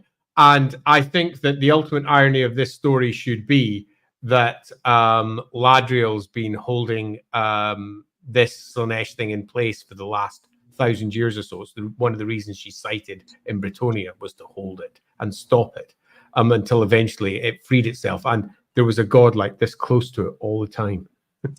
Literally. That actually would be hilarious. Actually, that would be a really funny thing for Be'lakor to point out to him as like a final jab. And then so that would be in the conclusion. Having failed completely to do whatever it is that it does, as it dies, as Be'lakor takes the bear god that he has defeated and captures it, and then Be'lakor just basically rubs his face into it, the whole situation, saying, Ladriel was this close to you all the time. Watching you night and day. The lady is Ladriel. That god is real, and you missed it. So that's a lovely way to end for that. So busy wallowing in all of your stuff, you just were blind. Yeah, totally. So I think that we've got ourselves a general framework there. You would clearly get it yourself. The cultist leader character, our Grail Knight character, possibly a couple of mouthpieces, our Dark Emissary for our group around the Slaanesh cult. We would have ourselves over with the Albionese. We'd have ourselves some sort of slain figure or queen figure who was leading the Albion faction. We can have ourselves some sort of truth speaker, but perhaps just a standard truth speaker rather than necessarily a special character. And then we dive over to Kislev and what happens over there. And rather than necessarily bringing up our Gestaltans and all the rest, we create new characters. much as they did. Oh yeah. I think someone recommended like having like it's like you meet the Great Orthodoxy, but it's a different major member of the Great Orthodoxy. Perhaps this is we use this as our founding point for the Great Orthodoxy, because the Great Orthodoxy is new. So we can use this as a founding component of the Great Orthodoxy, which causes them to band together all of the cults because of the great dangers that they faced. So we can actually use it to tie up the story of Total War and match it into the existing stories that existed before too. Yeah, where it's like you take this organization like founded by Tsar Boris and show how it becomes a little more twisted, a little more obsessed with like, no, we need to be more powerful because of what happened. Like we could even use this. We could even use this as the death of Tsar Boris. Yeah. If you wanted to tell a new story about Tsar Boris and have him live longer into the timeline. Well, he doesn't need to live that much longer. Given that he dies in like 25. He dies in 2517, and Tamurkhan in 2511. God, that would be so good because then we could get a new Tsar Boris model and like that being his death 5 years after. So this is 5 years after. So it's a perfectly timed. And we can have Tsar Boris die then, and we can have that as the rise of the new queen. We can have ourselves an ice witch. We can have that would be sick, because then like the last battle or the second to last battle could be the Battle of the River Linsk, and that would be so fun. That would be so awesome. Fun. Yeah, and we could pull in the standard Chaos Marauder army and attach it to the Slaaneshi cult. Yeah, army. you just take that one other whatever that Chaos Lord is and just add them on. Yeah, totally. And there you go. You've got yourself a stupendous, awesome battle where Kislev is utterly defeated, shattering Kislev. And then they drive forward into the fangs of Earth. There's like a big, huge, massive stone circle where that eventually later the Ice Queen will use to hold back the entire hordes of chaos. Do I see an arrival of a pet? They're being distorted by a creature. Don't worry about it. So they can use the is it the fangs of Earth, whatever it is. It doesn't really matter. To dive into the resting place of the bear god and attempt to kill him and succeed largely in defeating him before getting pinned back by the good old Master of Shadows himself, having been freed. Tricked, he dies, end of story. Yeah, we definitely have something there. All right, so we've got ourselves a framework. We've discussed our factions, we've discussed potential characters. You've had a few other ideas, so let's go through those. And if you've got any other ideas for how this could be twisted, changed, developed, or turned into something else, drop them in now, because I think we're definitely heading towards a really fascinating character with a pretty damn cool story that ties in together one of the biggest Warhammer campaigns, the Albion campaign, to Warhammer Total War 3, which is freaking awesome. And whilst the dates don't marry, that's because Total War 3 just throws dates out the window and literally doesn't care. It makes up canon as it requires to make the best game that it can. But what we're doing is we're taking everything that it offers and we're wrapping it into the existing Warhammer world that came into place for 8th edition. And I think we've got a story that can do that. It's now your job and our job to polish off those details. So do we have any other cool extra ideas being thrown out? Yeah, we're polishing off Slaaneshi here. Let's see. We got Dynaman. Would the Knuckle of Eve be a good big bad monster for the Albion based faction? It's basically a giant horse with a giant. Yeah, yes. Knuckle of Eve I think would do well. It is a. You could even claim that the Knuckle of Eve is one of its byblows. Yeah, you could. But you could play around. I mean, hell, you could just have that be part of like one of the creatures that just hangs around Albion. It could join either side too. Like that could be a good creature or a bad creature. It's horrifying, but there are some nasty ass creatures on the side of Order. Of like who knows what the druids could conjure up to aid them. Do you think that all the brothers succeed but fail? So my general rule of thumb is that I next week is going to be interesting because I think me and Andy have different end goals for how next week's going to go, which will be funny to watch. So make sure y'all tune in for the Zinch brother because I think me and Andy have very different endpoints in mind. But generally speaking, most of the brothers seem to fail at the prophecy. Now we'll talk about the final brother next week and whether or not he can succeed. But I think for the case of Slaanesh, Khorne, and Nurgle, the idea is they all fail. Yep, definitely.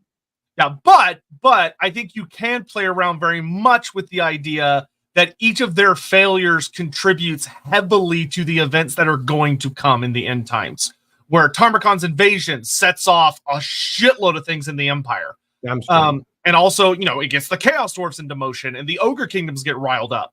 And then you have, like, the Khorne brother, causes a whole bunch of shenanigans in Nagaroth, where he, sets off a chain set of reactions, and he also causes a big disruption of the Tomb Kings and the Lizardmen down in the Southlands. Like, you would want to play with the idea that even in their failures, Chaos itself gets a success out of it. Yes. 100%.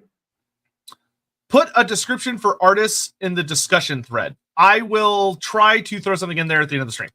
I'll type up a little. You've got the stream. We don't necessarily need to go any further than that. Just go watch it back as many times as you like over on YouTube. Someone out there that has the timestamp this video for us. Totally, because we don't. Yeah, I can't be bothered. I'll put it forward. He hears a prophecy and wants to stop the end times and thinks Be'lakor will be the one to help him do it. As a keeper of secrets, a master of all the truths, so to speak, I think it's fair to say that he would not conclude that Be'lakor would try to stop the end times. Be'lakor would be more likely to try to ascend through the end times. Yeah, take advantage of the end times. Absolutely. Yeah. Now, that doesn't mean that your core point here, Tabal, is not correct in that he sees that Be'lakor is someone who is so greedy for a certain outcome that he could be used. And I do think there is something to be said about that. Be'lakor is not infallible. Be'lakor is a shadowy, bitter entity that has been so tantalizingly close to being everything, to only have it yoinked away at pretty much almost the last moment, and to have suffered for thousands of years because of this. So definitely an entity that it could use. But in turn, I think that the story that we're telling, at least, is that Be'lakor is the one that wins that particular, let's say, mental battle. Yeah, which is good, because it's good to have Be'lakor take a W from time to time. Yeah, totally. They often use Be'lakor, particularly when it wasn't for Mordheim or for the Dark Shadows campaign. Be'lakor is just someone to kick in, and it's a bit of a shame. Yeah. You could use some old named Kislev characters to bring back, like Sultan or Igor, and have them killed off during the fighting, which explains why they haven't survived to the modern lore. Alphonse Demont, yeah, from the Liber Chaotica. He gives all the interviews. Yeah, you could have him make. Damn it. When a name's nipping at the back of your head. Yeah, no wonder. I was like, I recognize that name from somewhere, but I just can't. Wow, that is an embarrassing moment for us. But anyway, yeah, I think having Alphonse make a cameo would be very good. I would love that. That's a great cameo character to have pop up somewhere in the background. But yeah, I like very much where we ended up on that. Yeah, me too. I'm really pleased with how this has landed. We've obviously not drilled into all of the details because we've just created a framework with you all. The biggest bitch for a writer would be keeping the character's core there of, like, this guy just being done with everything, while also finding a way to make him motivated enough that he gets involved in his own story. Yeah, I'm not entirely sure that's as hard as it first looks when you drill down to just how jaded he is and what that means for him. And I'm not entirely sure even him's appropriate anymore. I think it would be much more of an it. Deep into it territory. Yeah. Yeah, I think I would go really hard on the amongst the horrible mutations, trying to go as androgynous as possible. Yeah. Yeah. And we're definitely going for one here that's not falling for your classic pretty Slaanesh thing. Yeah, but or even alienly pretty. Yeah, and there are some really fun paths you could take of, like, you have him go from that little place in southern Bretonia, and then he makes his way to Athel Loren, and then he teleports up to Albion, and then from there you can go all sorts of crazy directions of, like, does he then go across the ocean, hit, like Northern Empire, and then he gets in a fight with Laralorn, and then he goes along the coastline until he arrives, or does he use the pass of the old ones to end up in Laralorn, and then goes from there, makes his way to Kislev, or does he just go into Norska, and then you can have some Norska related things happen, and he works his way across down into Kislev. There's a lot of different fun paths you could take, which we're not going to have time to sort out. To the Border Princes section. Yeah. So there's a lot of different fun bonus routes you could take. To just allow yourself to have a bunch of like little because Tamurkhan's got a couple of fights in it that are very minor and just allow you to use like a different faction. Like his greenskin fight it's not really that important at all to the story. It's just like a fun little greenskins to just let if you're playing through the Tamurkhan campaign, your greenskin buddy gets to be involved. So you could do the same thing with like some other random factions popping up. We are unfortunately we're out of time. It is quite literally on the mark. Pretty well done there. Norskan doors show up. Yeah, I mean, if he goes across Norska, you pass by the Norskan holds. We did see that. Okay, I'll dig that up while Andy does his little outro speech that he always gives. So I have a quick drink first because I just had an oat cake and they dry your mouth. Sure. Let's see. I'm very Scottish. I've got to have oat cakes. So, what do we have? We have got ourselves a Slaaneshi champion who started off like most of the Chaos champions that we have read about again and again in the various novels, fighting at the top of the world to prove himself to his god. Through the course of his adventures, he eventually spans the world, seeking out the ultimate expression of what it is to be a champion of chaos in the Warhammer world. Now, we haven't specified exactly what these 6 rings are. Something similar to Archaon's ascension to becoming Everchosen, but not the same thing. But he achieves this, and through achieving it, should effectively reach the throne of chaos itself, but denied it.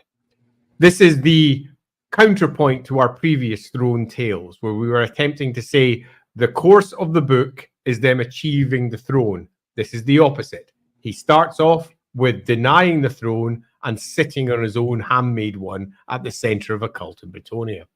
And the story this time is instead him eventually being pulled towards possibly even a form of ascension by the end of it. We have a cult that centers around him in Bretonnia, and many of the aspects of this cult have been reproduced and reused by, arguably, Ladriel, as she then took over the cults that already existed in Bretonnia and twisted them to our own ends with the lady. We have ourselves a host of fun snippets of lore that we can drop in there to try and make it look like the Bretonnians are perhaps a little bit naughty right at the very beginning, which is kind of fun.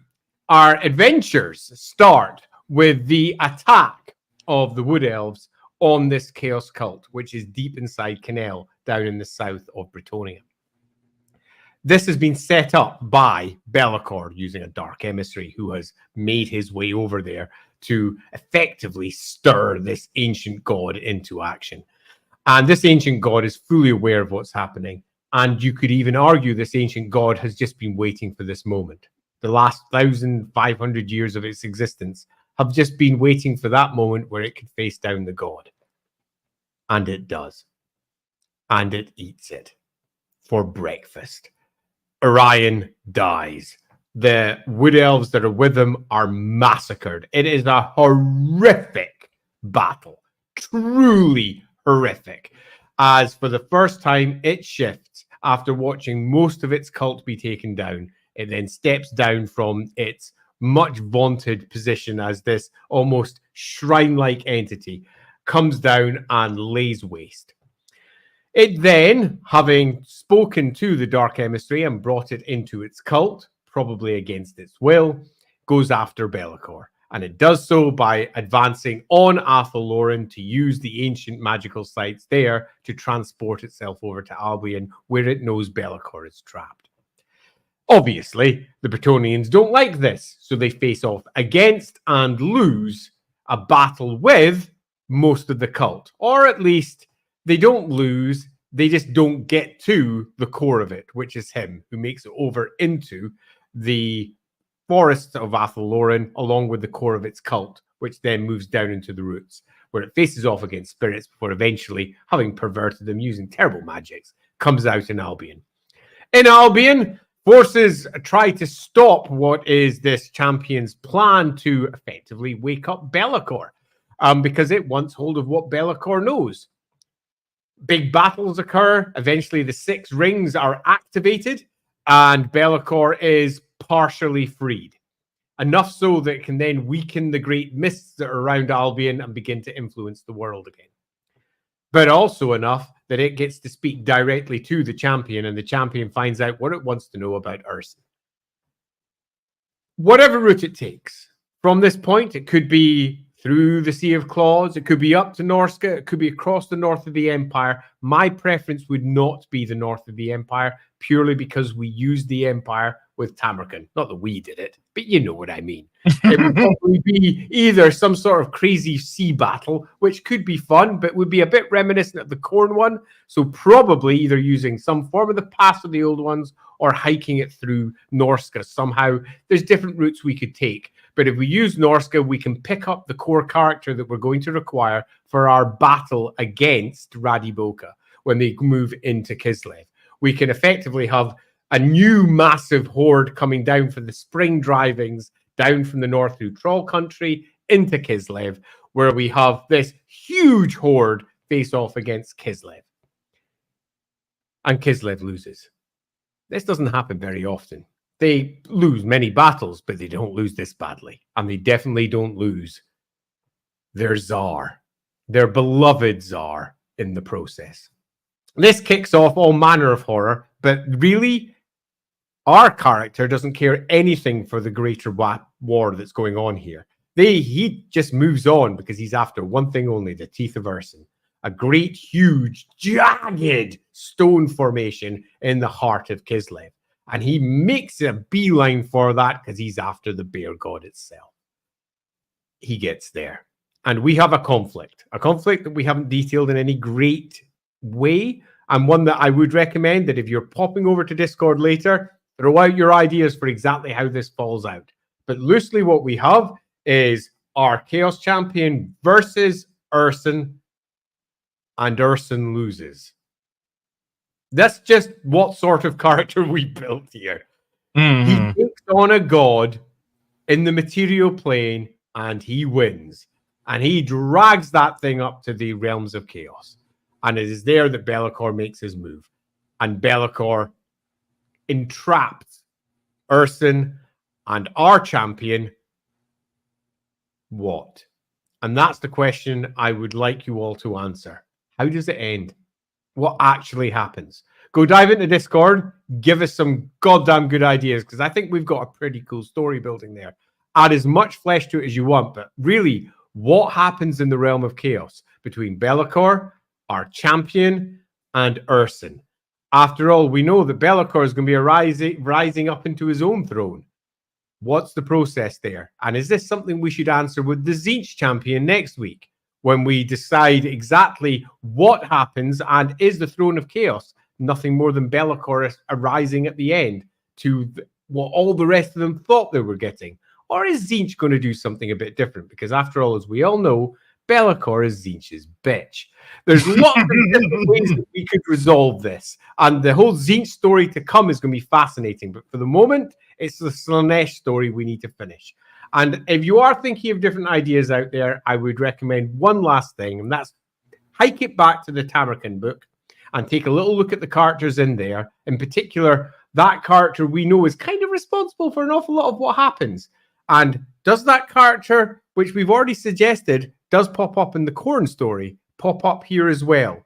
And is that near the end? Is that our chronicler? Is it something else? Is it a cultist who's the chronicler? Is it, again, our Skaven? It could be almost anyone. Have a think about it. Throw up your ideas. And thank you so much for joining us, because I think this has been quite fun. Yeah. I have some fun little headcanons that I will be writing down in the Slash thread. So if you want to see my thoughts on that, you should go check it out. Because we're out of time. Thank you all so much for watching. We are going to watch really fast the Skaven React thing just as a goofy little end thing, because why not? Let's have some fun with it. Why not? Woohoo! So let me pull that up, and then that will be the end of today's particular stream. I know there's a lot of videos a lot of people want us to react to, but it's time for us to go. Maybe if you really want it, feel free to advocate for us potentially doing a media share type stream one day. Yeah. All right, so without further ado, we're gonna end it with this because we promised to do this ages ago and I kept forgetting. So I'm gonna bring this up. There we go. And I need to turn off my echo. So my voice is gonna sound really weird. I'm gonna warn you all now in advance. Okay. So that's gonna make me sound weird, but that's gonna get a little bit quieter. Yeah, they'll live. But it'll make it sound much less weird. So here we go.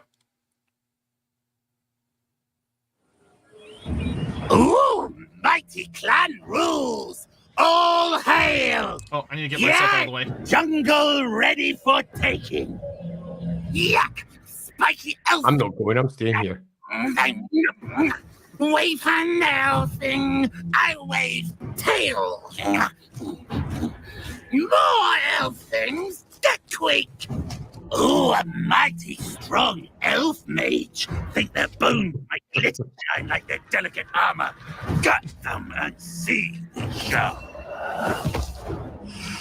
What this? Who's that sneak sneaking?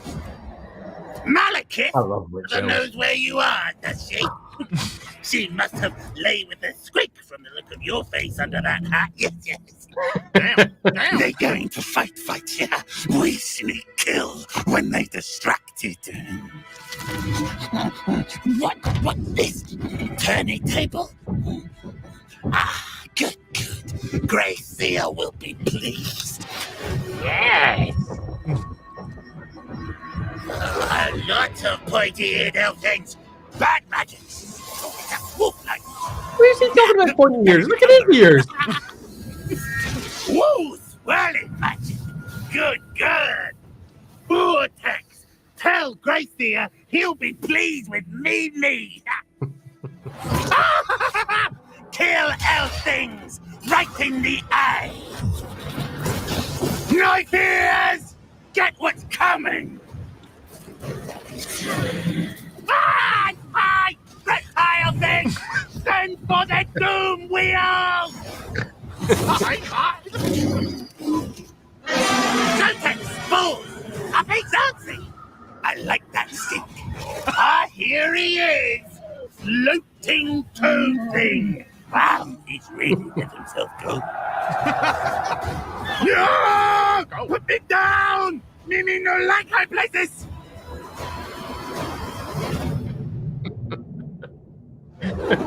We don't like places. We destroy everything else. Warhammer 2? Why Skaven not in 1? Skaven confirmed.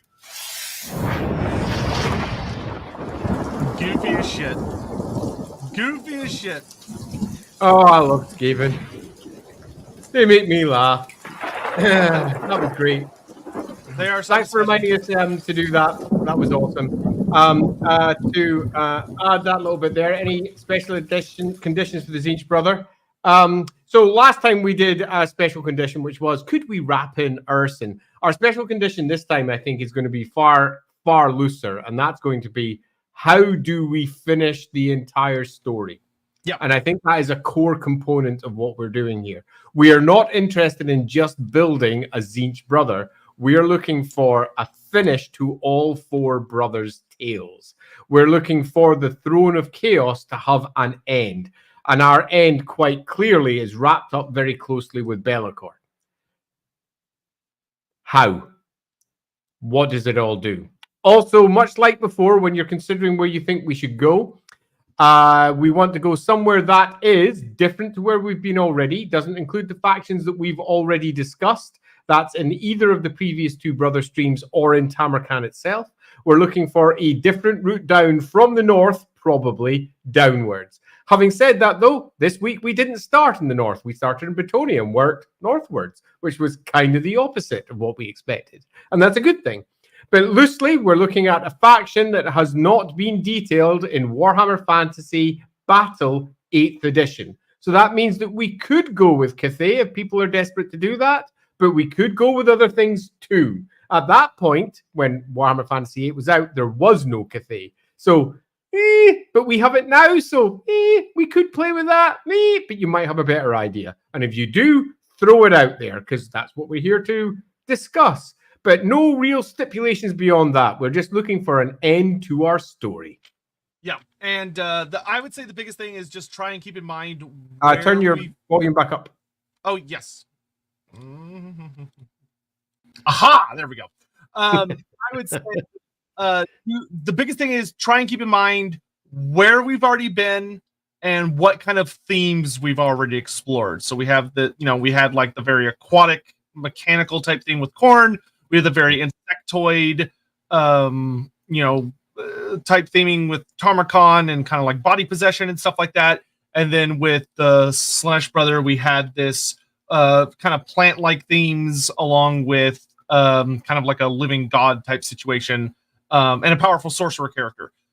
So a lot of the way I expected. Yeah, it'll be very difficult in some ways because this will be the most restricted, because there's going to be a lot of times where me and Andy are going to say something along the lines of, "Oh, we've kind of already done that," but it'll also allow for some really, really interesting places for us to end up because we're going to be exploring a really unique situation. Yeah. I'm looking forward to this one a lot. So, much like for the last one, the discussion thread this time will be over on Sotek's channels. So make sure you pop over to Sotek channels for the thread that will be popping up over there for the Tzeentch brother. I'll open one over at my one as well once he's opened up his, so that I can just go to Andy's. Pardon? Just go to Andy's, please. Just go to Andy's. I have reasons. Just trust me. Okay. Just do it on Andy's Discord. I've set them a bit, but I'll open up a thread as well so that you've got the links through if you want to go find them. And we'll be over on Sotek's channels next Wednesday to discuss the Tzeentch brother. Yep, and that'll be the conclusion of the Thrones of Chaos, which will be very exciting. So last couple super chats, Grim Gelto. How about we had green lips and a gold mask? Okay, I disapprove you self-inserting. However, I will say the idea that he could have some kind of mask where he has like green painted lips and a gold mask is not actually a horrible idea, even though to you I say, shame on you. Ricky Chapman. Okay, we already talked about that. Thank you very much. And the right guy, if Legend told we're ever going to VTube model of VScaven, yeah, I know that. I was going to say that literally just looks like a VTuber before VTubers were really a thing. All right, so that is it for us today. Thank you all very much for joining us. We hope you had a really good time. I had a fucking blast. I really enjoyed that. Yeah, it thanks took some rock. really different directions to anything I had in mind, which is great. That's what we love. So hope you have a wonderful night. And the Lorebeards vote will be going live in just a few minutes. And I will go ahead and tell you, the Elven Gods have taken over the Lorebeards poll. So you'll be voting between one of 3 Elven Gods. So make sure to check that out and figure out who you would like to learn about the most. Thank you very much for watching. And Nightbreaker, thank you very much at the end here. Just for Andy, have the Tzeentch brothers screw with Gelton. Gold! That's it. It's Cathay. We're doing Cathay. Everyone get out. All right. Thank you all for watching. We'll see you guys next time. See you all later.